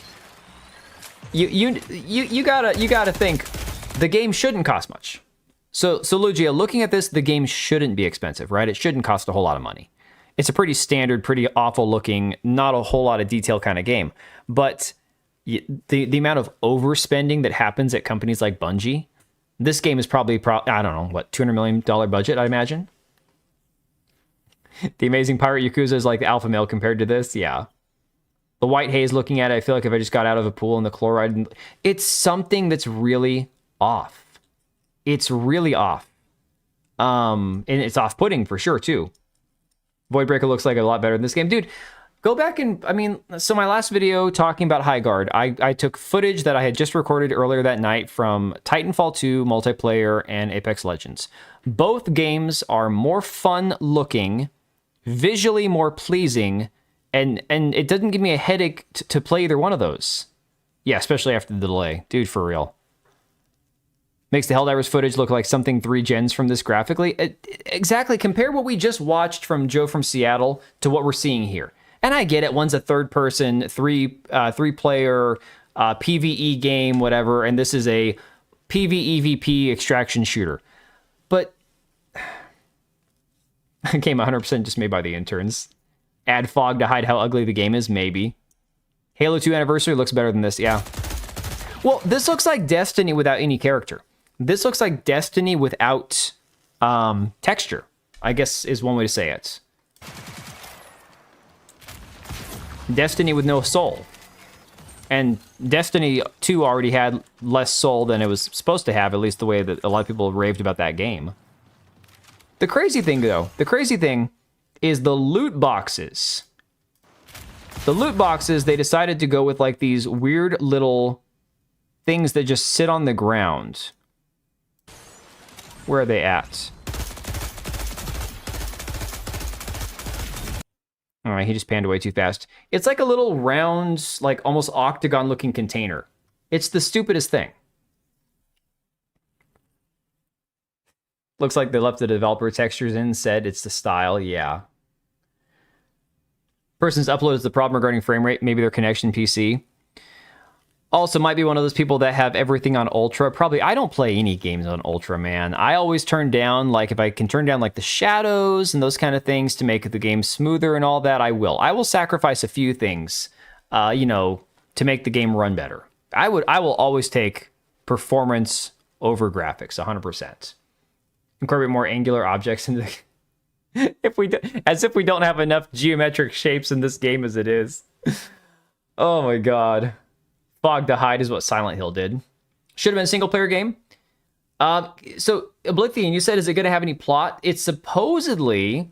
There's talk that after the game launches, they're going to do a campaign. I don't know if that's been confirmed by the developers. It's been a talking point for a while, is that the game is going to eventually have a single-player, like a campaign mode. I don't know that it will. I don't know that it's going to be a thing for sure. Looks like a game made by following a book in a game development course. My god, you're not wrong. Like those coding places where you go to learn, teach your kid how to code, right?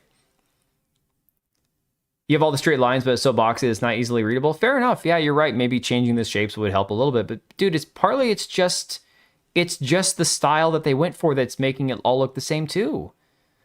I wouldn't mind if it was all colorful. It's this mix of flat grass and trees with the brightest plastic that's jarring. It's like the grassy areas or filler that they didn't have time to design a level. Yeah, dude, I don't know. And then this is the fixed version, okay? Maybe it's the guy's graphic settings, maybe he turned down textures. I swear to God, when they came back after their original playtest and said, oh yeah, we took all this information and we're going to fix it, and then they did the re-reveal and they actually added texture to the grass and the rocks, this doesn't look like they've added any texture. So this is 18 minutes of new footage from a recent playtest. This looks like it has no texture at all. Like, where did the texture go? Yeah, the ground looks like it's made of clay. Only do the hard part if it's popular, maybe. And you're probably not wrong. Also, you got to remember, Oblivion, they have a crap load. They have a massive lineup of talent for the voice acting in this game. They got everybody. I'm talking, they've got like 40 known voice actors like Ben Starr and Jennifer English and all these people in this game doing voice lines. So they probably already having them record a bunch of voice lines, and although they probably won't say that they're going to do this, they probably have permission to use AI voice modulation, where they're going to take those same voice actors, and if they need to fill in some gaps where they didn't record enough voice lines, they'll probably say, well, we can build the campaign, we already have enough voice lines here, we can just kind of use AI to fill in the rest of them. Don't tell anybody. Well, what, but H. Brown, exactly, but why else would they have all that talent that they're paying for voice acting if they're not going to need... Well, how much voice acting do you need for a game that doesn't have a campaign? Let's be real. Come on. I didn't see Deborah Wilson. I did not see her name, but I haven't scoured over the entire list. I saw a lot of recognizable names. Oh, truth, 100%. Dude, I have not had more than about 30 minutes to play Arc Raiders all week, and it's killing me because I'm trying to stay, on top of the uploads. I'm trying to stay consistent with like streaming a few nights a week. And it's like, all I really want to do is get home, get the kids to bed, play Arc Raiders for an hour, and go pick up The Witcher and read some more of my Witcher books. And that's all I want to do, Not that I don't want to be here now. I wish I had more time to do all of it. But it's like, if I wasn't doing this, it'd be Arc Raiders, get in bed, read a book, then go to sleep. Why are we getting a soft launch? I don't know. Deborah Wilson's in this. She's in everything. Oh my God. Now I'm thinking of the Samuel Jackson character on Family Guy where he's in the porno. Oh God, I hope Deborah Wilson's never in now. Oh my God. My eyes. No Rule 34 Deborah Wilson, please. If you can't see her weird bass looking face, you're not going to see her at all. Agreed. Exactly. Even with the goofy looking characters, Deborah Wilson's character would look exactly like her. Yeah. Should so do an Arc stream where you play? Dude, for real. QC Jerks, I would 100% do that. If I'm going to have a night where we're just going to play Arc Raiders, I will 1,000% do that with you guys. For real. Like the movie 42 has a ton of famous actors in it, but it was generally horrible and forgotten about. Every character. That's like Cynthia Erivo from Wicked doing her one-woman Dracula on Broadway. She played all the freaking, 23 characters with her weird-ass head and her claws that she has on her little bony arms. Oh my God, man. That's like some real nightmare fuel. Okay. Part of the beauty of a game... we have some people here who play Arc Raiders, all right? I have some people in the chat who don't play Arc Raiders. I know Black Cat, I think, has mentioned it before that he doesn't understand Arc Raiders, what the appeal is. But yeah, and I get that. There are plenty of games where I don't understand the appeal. And so I just have to say, well, I'm glad you enjoy it. It just doesn't seem appealing to me. Part of the enjoyability of an extraction shooter or a game where you have to manage your inventory is the way things look in your inventory management, right? When you're dealing with storage space, stash, backpack, pouches, different, all that stuff.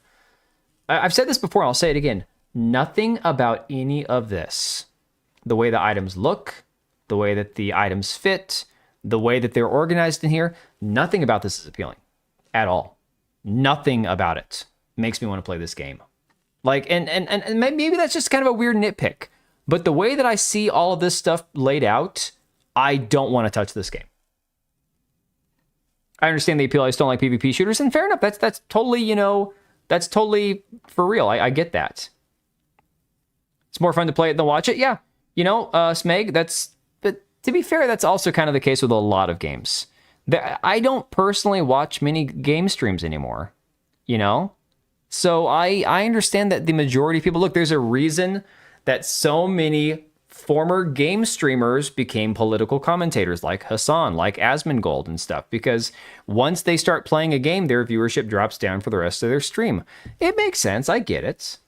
But, you know, if you just want to, like, if there's those nights where I just want to play a game and I could stream it and I have a smaller chat and it's not as lively or whatever, it's like, whatever. That's the risk you take by just playing a game. What's bad is when you have people who stream games who don't interact with their audience unless they get a super chat. I'm like, I hate that. I despise it. I'm not talking like Asmongold, who's got like 20,000 people. I mean like somebody who's got maybe 30, 40 people in the chat, and the chat's just going by and they're not talking at all, you know? So gamers got into politics as well. Agreed. And here's the thing, guys. I'm almost 40. It's damn near impossible to be like, I'm only going to talk about video games all the time. No, video games are a passion of mine and a hobby, and I love them. But there's other things that are going to come up too. A lot of us are adults. A lot of us have lives outside of, you know, things that are just video games. And so sometimes other topics come up too. Like, I fully intended to get to that Captain Durag video, and maybe we'll cover it on a different stream if I don't get to it tonight, because it's so damn tone deaf for Disney to be putting that shit out there. But again, not related to gaming, but it's still worth talking about. Looks like a Temu version of Cyberpunk icons. Yeah. Prototype inventory, they got colored by an intern. Yeah, so QC Jerks is 100% correct. The thing is, with Arc Raiders, there is no guarantee with the aggression-based matchmaking that if you only play nice, you'll only end up in lobbies with 1,000% all the time people who will never stab you in the back. There are people who will play consistently PvE, and then one day they'll decide, okay, I'm tired of PvE, I'm going to start some PvP. They'll start shooting raiders in a PvE lobby, and then that person eventually makes their way into a PvP lobby because then their aggression-based matchmaking moves them over towards PvP-heavy lobbies. But 90% of the time, you'll still have that risk you got to take turning your back on somebody when you're only playing PvE. 90% or more of the time, if you're only looking for PvE, you will not get stabbed in the back in Arc Raiders. So there's a chance, and that's what keeps it interesting. There'll still be a chance that somebody will stab you in the back, but you don't have to engage in PvP if you don't want to on Arc Raiders. Once you start playing PvE only, you're most likely going to come into lobbies full of really... Dude, the lobbies that I'm in right now, because I've been playing solo so much and I don't want to mess with PvP in solo lobbies. I love PvP in lobbies with squads, with actual groups of people to play with. But the lobbies I've been in on solos on Arc Raiders are so incredibly chill. It is great, right? You won't get backstabbed if you shoot on sight. Yes, but if you shoot on sight, you will never end up in a PvE lobby. It'll relegate you to PvP only. So... Turning 44 on Tuesday? Oh, damn, dude.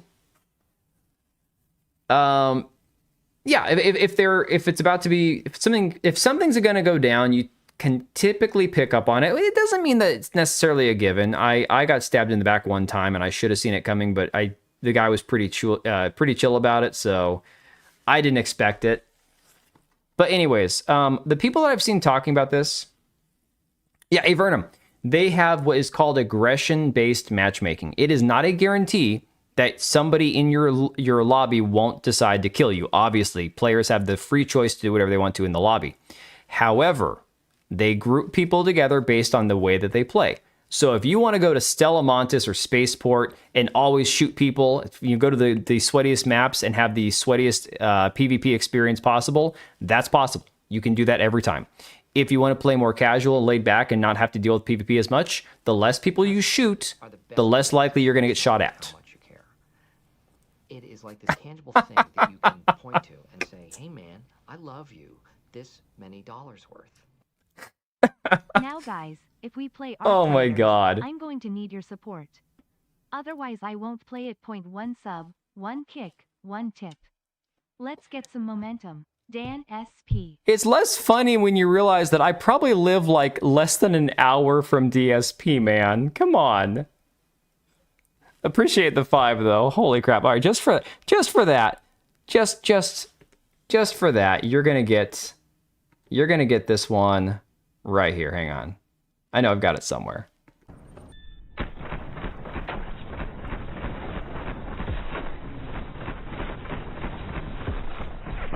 Unreal. unfucking real. All those bullets magically miss from point blank range. I need to add the one where he was tired of getting made fun of for his mustache. Dude, I am within an hour of both DSP and Pirate Nation. Pirate Software, okay? I have some oddballs who live near me. I'm also probably like an hour from Joe from Seattle. So, I live, if you guys know Native Patriot or the military surplus guy that's here in Washington, I'm within an hour of them too. So, makes it so much funnier that you live near me. Yeah. Dark Side Dan, no, I'm never gonna have a Dark Side Dan. I gotta move. Yeah, I've talked about Idaho. My wife and I've talked about if this state gets any worse, which it's getting worse by the minute, maybe Idaho because it's not too far away. And it's basically like all the best parts of Washington with less people and a better government. So, yeah, no, I'm in weird company over here. That's for sure. But guys, this game, I don't know. Hey, Empress. Dark Side Tebow. Oh, not too much, Empress. We've talked a lot about some Sony fanboys being salty about the new God of War 2D game, and then, of course, we've been covering Marathon and stuff. I was going to try to get to that do-rag Disney show that they're putting out, but I don't think we'll have a chance to get to that tonight. It's T-Boo. No. Only Pouty, Piranha Pout, can call me T-Boo, okay? I told you guys, some Australian or whatever called me T-Boo, some guy that's got like 1 million subs on his channel. And we were in the same stream one night. I can't remember if it was on Moxie Dame's channel or whose channel it was on. But no, he called me T-Boo with his, I think it was Australian accent. And it was like, oh my God.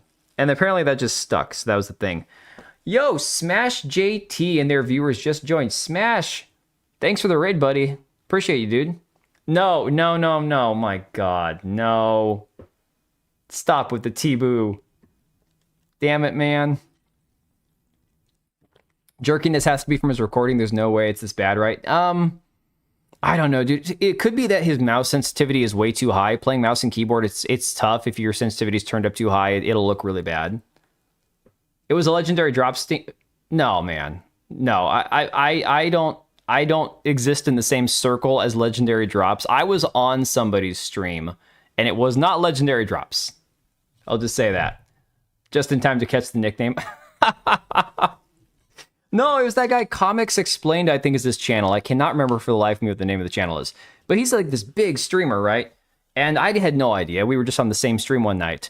And he's like, oh, nice to meet you, T-Boo. And I'm like, all right, this man does not know American football, apparently. I let Piranha Pout call me whatever she wants to. Man, I'm going to give you the horny bonk, okay? You got to chill, dude.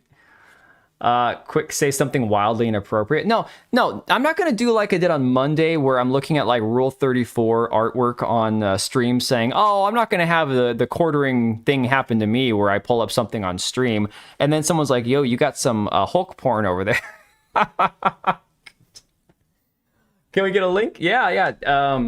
Somebody go ahead and get that. I think DB Wild is currently the only mod I have in the chat. Appreciate you, DB. Thanks, buddy. Yeah, I get it. Piranha Pout's a sweetie, but dude. Horny bonk, man. No, I wasn't looking at Rule 30. Oh my God. Okay, so I was trying to draw comparisons between some of the character artwork that we've seen here on Marathon, which looks god-awful and is killing my eyes to have to look at, and Wraith from Apex Legends. And here I am comparing the cosmetics, the skins that you have in Apex Legends with Wraith, with Marathon. And somebody in the chat was like, oh, you better be careful scrolling through that. You're going to come across some Rule 34 stuff. I'm like, oh my God, I don't get any of that on my computer. It's fine. No worries. I'm on Google. It should be fine. Google censors stuff. And then somebody's like, dude, you already showed us some. And I'm like, no, what are you talking about? And sure enough, in the left-hand side of my monitor, you've got Mr. Ripley, sweaty, oily abbed Hulk standing naked right behind Wraith bent forward. And I'm like, oh my God. Oh my God. It'll be the next RTU. Dude, RTU has got like 300 pounds and I'd say 70 less IQ points than me. So War Wizard, I wasn't looking it up, man. I was drawing a comparison between artwork between two games. It's all them sick deviants out there that made the artwork. Come on, man. Anyways, thanks for the raid, Smash. Appreciate it. Welcome in, guys. I just don't see the appeal. I really don't. I mean, just go back to this right here. This person's gonna throw their grenade. Look at that freaking arm. Who wants to see all that crap all over their arm while they're playing a first-person shooter? All them furries made me do it. Dude, I swear to God, every other week, I'll either end up on like Black Twitter or transsexual Twitter. So I'll make fun of one person on Twitter, and then all of a sudden, everything I'll see is, you know, oh, straight men say that trans women aren't real women, but can you tell? And I'm like, I don't want to look at this, my eyes. It's so terrible. Didn't seem upset when I saw it. I wasn't bothered by it because it wasn't like it would get my channel nuked. She wasn't naked. There was nothing obvious about it. It was just one of those, oh, I guess I fucked up, you know. Troll sniffer and slapper. Yeah, I should probably go ahead and mod some other people, I guess. I don't know. Has a feminism arm. Dude, it's so bad. Like the eye on the hand, these weird little wart-looking lights. I swear to God, man.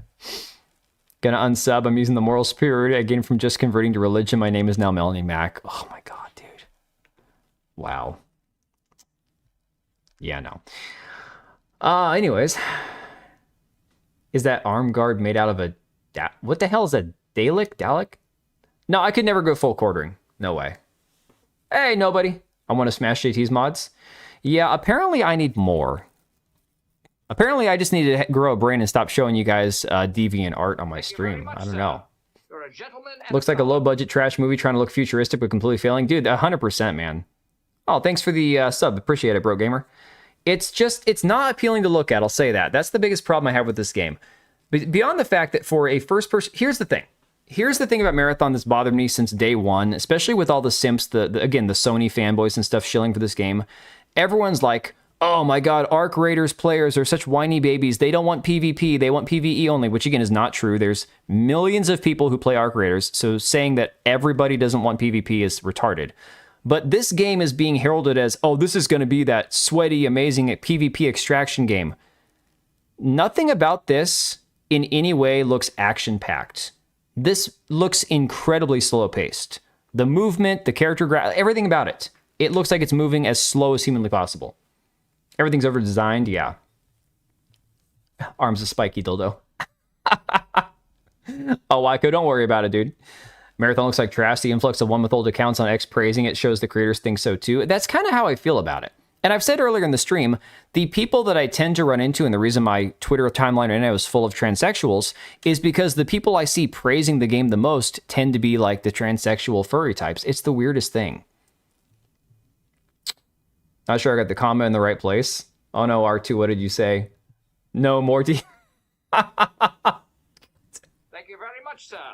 You're a gentleman and a scholar. DB is all we need. Although I feel bad because most nights he has to split his attention between me and Philip Chan. Me and the other Asian. I'm spiritually Asian. We have to share him. It's corn everywhere.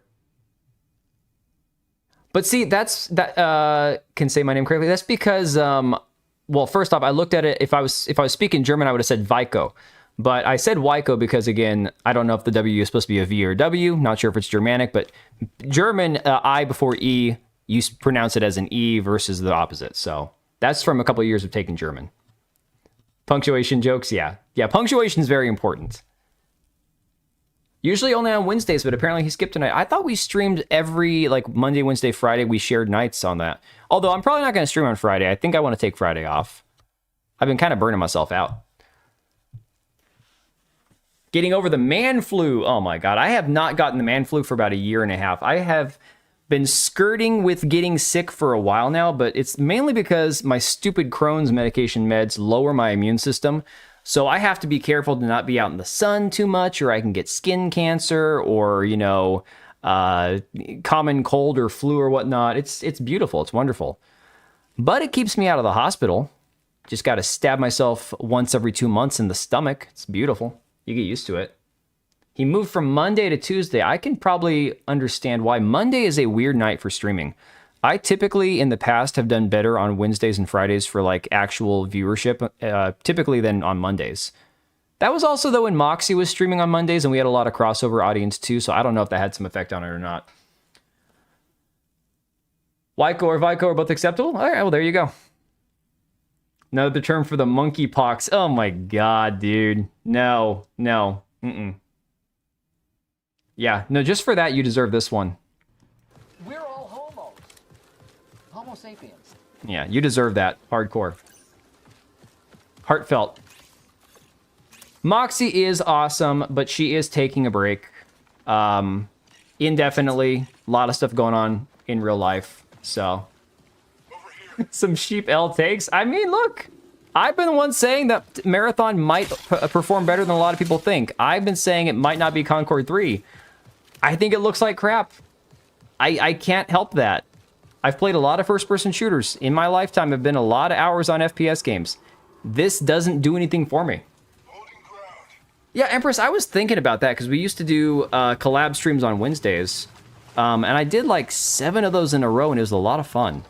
And then life just got crazy busy. Part of that, though, is because we started doing that in the early part of the year, I think.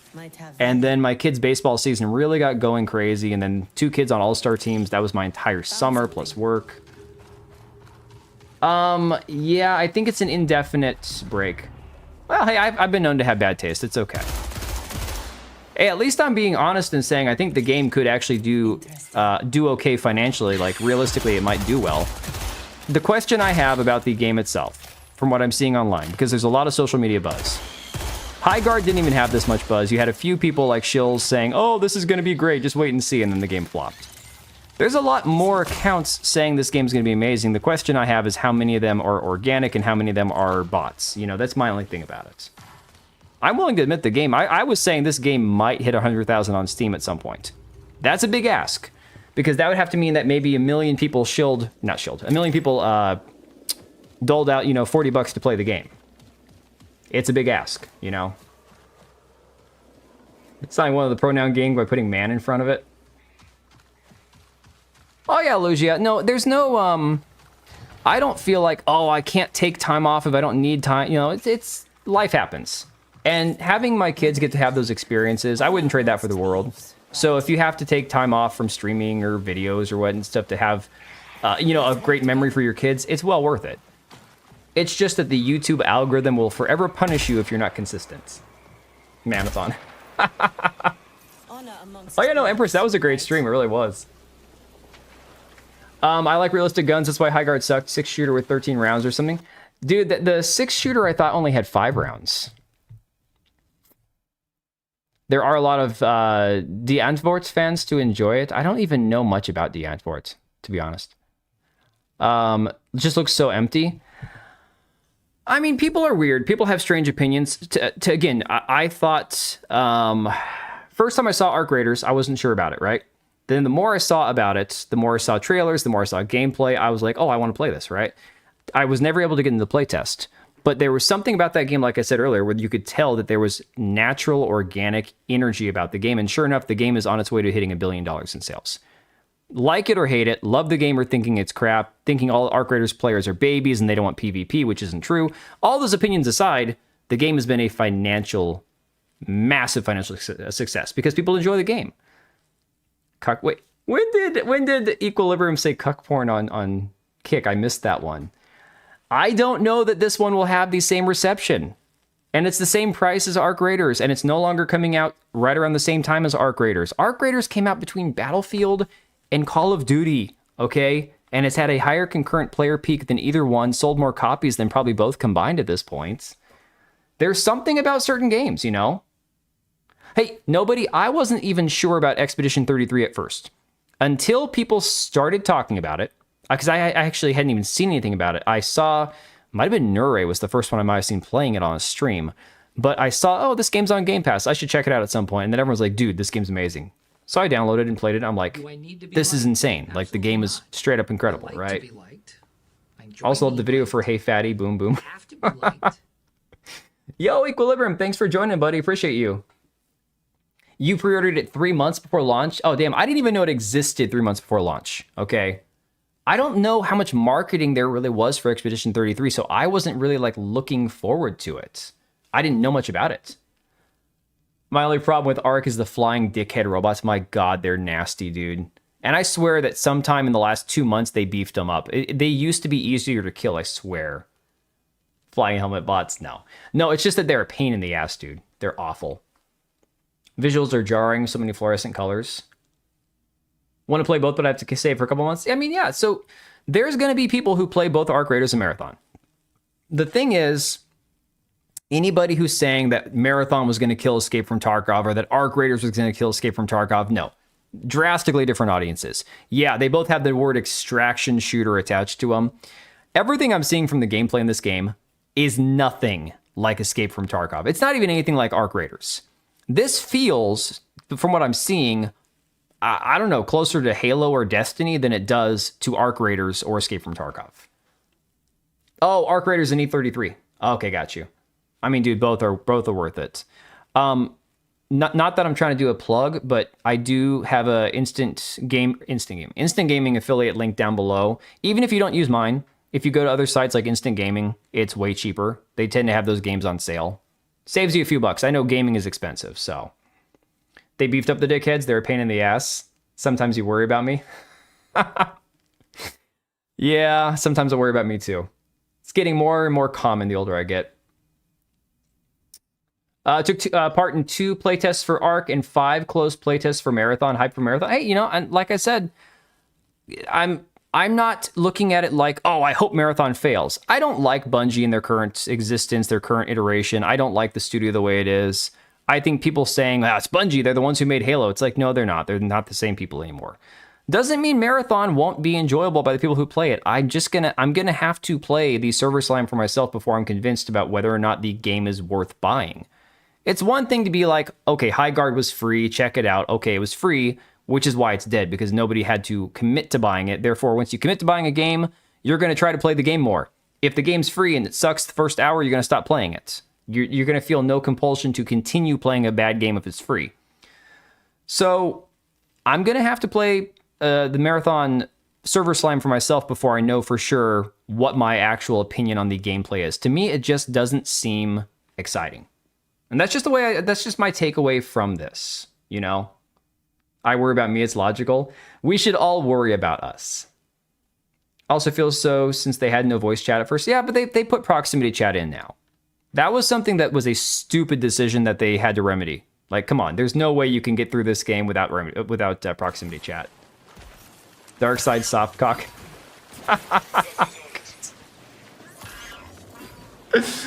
Oh my god. Buying the game is quite a substantial barrier to entry.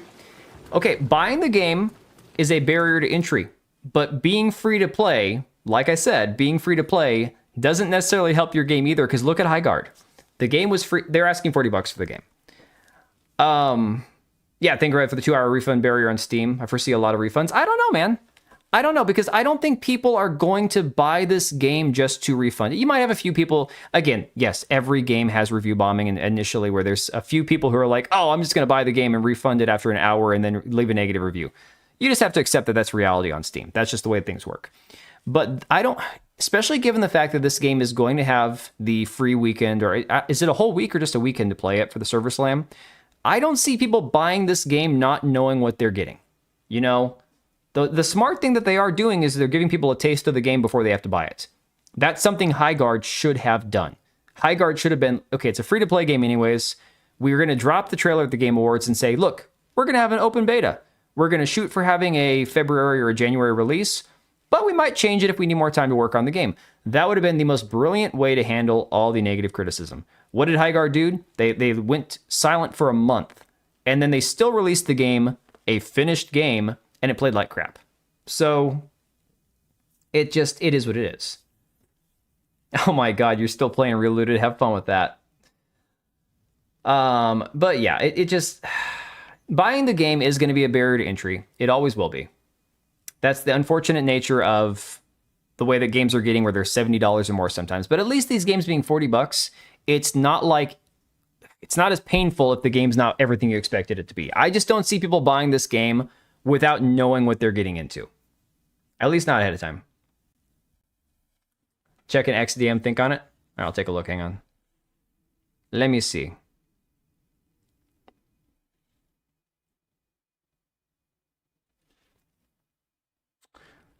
Oh yeah, no, dude, I 100%, and actually I've got him on Kick and Rumble also. So I just need to do that on YouTube. I don't know why I haven't done that yet, dude. Open beta for High Guard would have had to at least given them time to fix the game ahead of... Dude, that's exactly what I'm saying. Like, they could have treated that like, okay, we're going to just... Like, when they made the trailer, they could have had the idea, we're going to drop the game the day... Look what Splitgate did when they announced their game, right? They dropped their game the day that the Game Awards happened. Was that? No, that was Summer Game Fest. And then the game was a miserable failure. And then they took it offline and relaunched it, and that was a mess. But at least if they had said, we're going to open the beta today, let us know your thoughts, share some feedback, and then, you know, you can... it's just... The whole thing with High Guard was just retarded, man. Like insulating themselves from criticism. At least with Marathon, you got to give them kudos and props for this. They at least listen to criticism. Now, again, you might not like the finished product when it's all said and done. They at least allowed people to be like, all right, well, this sucks, that sucks. Why is this like this? You know, is it going to fix it for everybody? Probably not. But you're never going to make everybody happy anyways. I just don't know. I'm not feeling it for me, man. It just seems off. Something is weird. Thing that normally with High Guard is forced to... Oh, dude, the tutorial... Okay. This is a criticism I have of High Guard. And everybody who wanted to be like, oh, no, you have reviews that were less than an hour, and the tutorial takes at least 15 minutes to get through, so you shouldn't be allowed to leave a negative review with less than an hour. The tutorial for that game was the initial death blow. The tutorial for any game, it's an unenjoyable thing for a gamer who just wants to jump into a game, right? Tutorials suck. Does anybody like tutorials? Nobody likes tutorials. I hate tutorials. But some games, you really need to go through tutorial because they're complicated. They're going to need you to understand what you're doing, especially if we're talking, you know, team-based games where you have your teammates relying on you. You need to know the core mechanics and how to operate those things in the game. That makes sense. Going through a tutorial for a game like Hell Let Loose or whatever, it makes sense. Massive team-based cooperative game. High Guard was so painfully dumb and simple. Nobody needed a tutorial for that game. The concepts for that game, we've seen 1,000 times before. Nobody should have been forced to play the tutorial. The tutorial sucks in that game. It was the first problem I had with the game was like, oh my God, please let me skip this thing. Oh, you like tutorials? All right, R2, next time I have to play a tutorial in a game, you can come over and do it for me. Yeah, fast tutorial for a complicated game. Okay, a long tutorial for stupid games. Fuck. No, yeah, exactly, dude. I don't know anybody. I mean, look, there was a tutorial for... I think it was like Spider-Man 2 or whatever it was back in the day on like the PS1 or PS2. I didn't own it. It was my cousin's that I was playing on. And the tutorial was legitimately awesome because they had like this comedian doing it was like the guy from the wrestling match in the movie doing the tutorial. And he's like, look, if you can't do this, I can't help you. Put down the controller, turn off the system and walk away, right? It was funny. It got you through the mundane tasks of taking a tutorial. Portal, Far Cry 3, Blood Dragon, a couple other ones. Best of it I've seen for the guy was for High Guard was the guy opening the different color box and the female voice. Oh yeah, that was I feel like that was Video Game Donkey, wasn't it? It's like we buy a flat pack, do we look at the instructions only if we get stuck? Pretty much. Yeah, that's kind of the way it goes. The first Spider-Man game, Bruce Campbell. Okay, thank you. I knew somebody would recognize it. Do it like back in the Half-Life 1 days. They had a tutorial, but it was a separate item in the main menu. Starting a new game put you direct. Dude, tutorials should be optional for most games. I would die on that hill happily. Tutorials should be optional for most games. And if you learn the hard way, you learn the hard way. Yeah, I don't know. Like what we're looking at here, essentially, what we're getting now, this is going to be the finished product because we only have a couple weeks till this game comes out. Server Slam, I think, is next week. And then the game release is the beginning of March, first week of March or whatever. I genuinely don't feel anything for this game. Have Dean Takahashi do the tutorials. That'd be cool. Tutorials should be made for people who have never played a game before. Yeah, but they should also be, again, optional. They should always be optional. I think all tutorials should always be optional. That's just the way I look at it.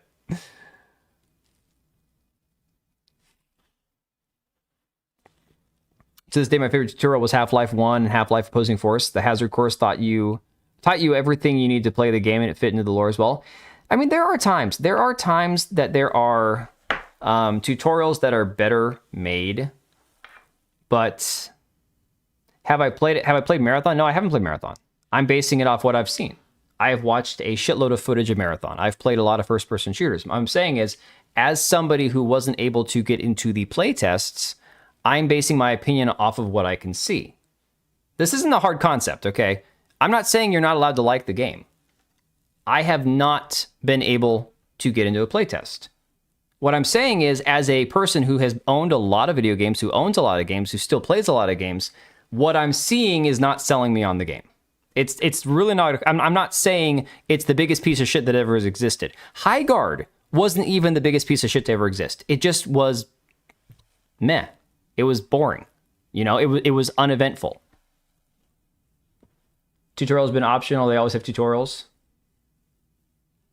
Yeah, Data Crash. We all play a lot of games. I'm not saying that there's anything where it's like, oh no, you have to play. This was the biggest bunch of cope about High Guard, where people are like, you need to play it for 7 hours. You need to play it for more than 10 hours before it gets good. No. One of the old Bungie devs said you have 5 minutes in a game to hook your gamer, your customer. You have 5 minutes to get them interested in your game, right? If your game isn't interesting them in the first 5 minutes, something's wrong. And there's a lot of developers, even like Big Fry TV, who made his own first-person shooter game. His game got a lot of negative reviews because the entrance, the introducing the character and the first sequence of basically the tutorial section, if you will, of the game was like 30 minutes long. And everyone's like, dude, this moves way the hell too slow. People have to be willing to accept that they need critique and feedback about what makes their game appealing or unappealing. And so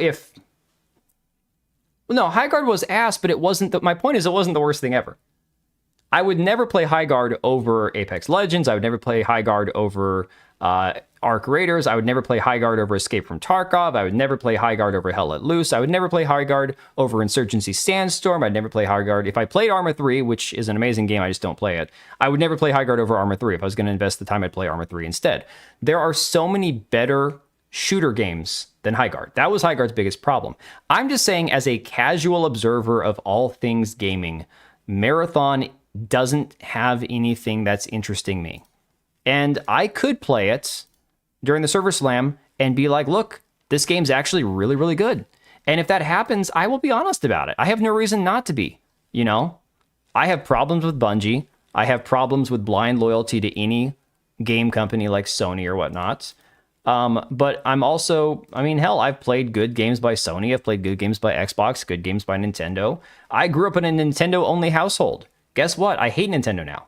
I hate the way that they are. So it's not that I'm not going to be like, oh, I secretly like this game, but I'm going to shit on it for views. No. I tried playing Reloaded, okay? I tried playing Reloaded, the game that everyone's been mocking, and I don't know how people got through that game on stream, because I made it in an hour and I was so depressed I had to end the stream. Okay. So if I am that bothered by a game, I can't hide it. If I'm enjoying Marathon, it's going to be obvious. I don't play games that I hate. There's no reason to. So you enjoy the puzzles? Oh my God, I couldn't. The characters look awful. The story is awful. The voice acting is awful. There's nothing about Reloaded that I find to be even close to redeeming. Not one bit. At the time, it was necessary for the other mechanics too, since even the flashlight and the wall-mounted charger were new ideas. Which game are we talking about? Oh, the Half-Life 1 tutorial. Yeah. A lot of people, yeah, after stalling. I put it off so much. I just listen to Kotaku and PC Gamer. They tell me.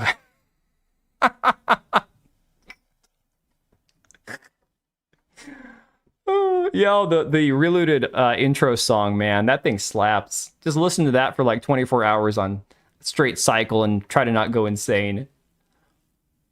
A lot of people only have 20 to 30 minutes time to play and to quickly decompress. Forcing them through a lengthy tutorial just steals a lot of their precious playtime.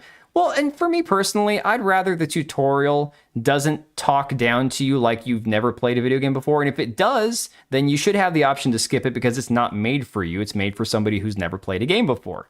So those things should be pretty self-explanatory. Like, okay, so the tutorial's for the guys who are picking up a controller for the first time. The rest of you, jump into the game, figure it out for yourselves. I would say I'd rather listen to the Dustborn song 10 times over than the intro music to Reloaded. Not even close. I don't have that wonderful media literacy. Paul Tassi has great taste. Yeah, he blocked me on Twitter. He's got amazing taste, clearly. That's why I like games that have basic and advanced tutorials. Yeah, and again, make it optional, make it something for everybody. But my God, the problem with Highguard from the very onset was the tutorial itself was painful and uncomfortable to play, and it was miserable. So, yeah, exactly. Might be an odd one out. Just me. The first thing you do in a shooter is run, jump, shoot the water, look down at my feet. If any of those aspects don't work, I'm over it. No. Movement and gunplay are the two biggest parts of a shooter, and different shooters are intended to have different kind of movement and different kind of gunplay. It's all depending on, again, this is like the idea of a fantasy movie or fantasy story where people do things that are not humanly possible, but you accept it. You accept a certain amount of disbelief because in the fantasy world that it exists, there are rules that apply, and you go, okay, a wizard can cast magic, an orc can, maybe get hit by an axe and not die on the first hit. Somebody can get shot by an arrow and not die instantly, all those kind of things, right? But then you go to this point where you get past that disbelief and you go, okay, even in this setting that we're in, this is unbelievable. Gunplay in video games and movement is very much the same way. You have to be able to accept certain types of gunplay or certain types of movement for the game setting that it's in. So for a game that's supposed to be stealth, you're not going to be sprinting and jumping and doing backflips and stuff. It's not part of the world that you exist in. You have to figure it's going to be more of a Rainbow Six style thing where it's more of a peeking the corners and that kind of stuff. So,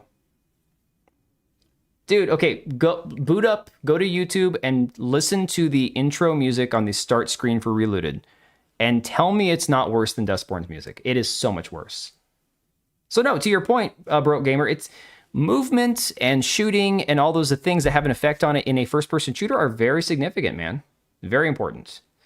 All right, guys, I'm going to hit the hay. I'm going to redirect the stream over to Empress since she is making herself suffer through Reloaded.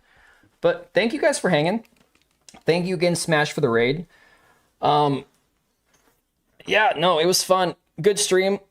Glad to have you guys here. It's been fun. Even disagreeing on stuff, I have no problem with. Like, you can tell me that you think Highguard's amazing, and I'll tell you that's great.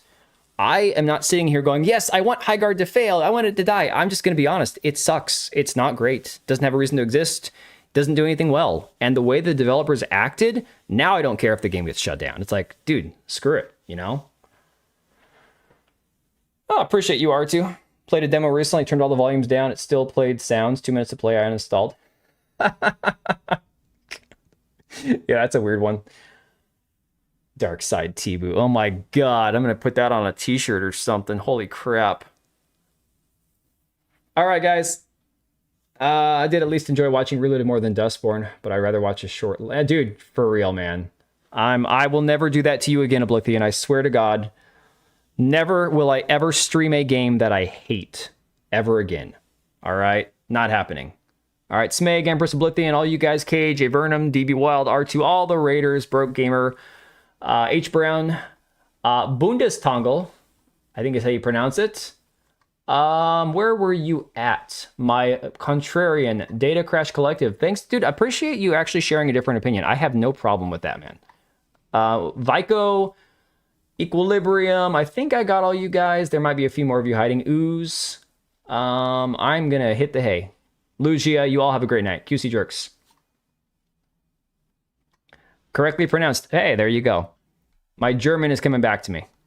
All right, take it easy, guys.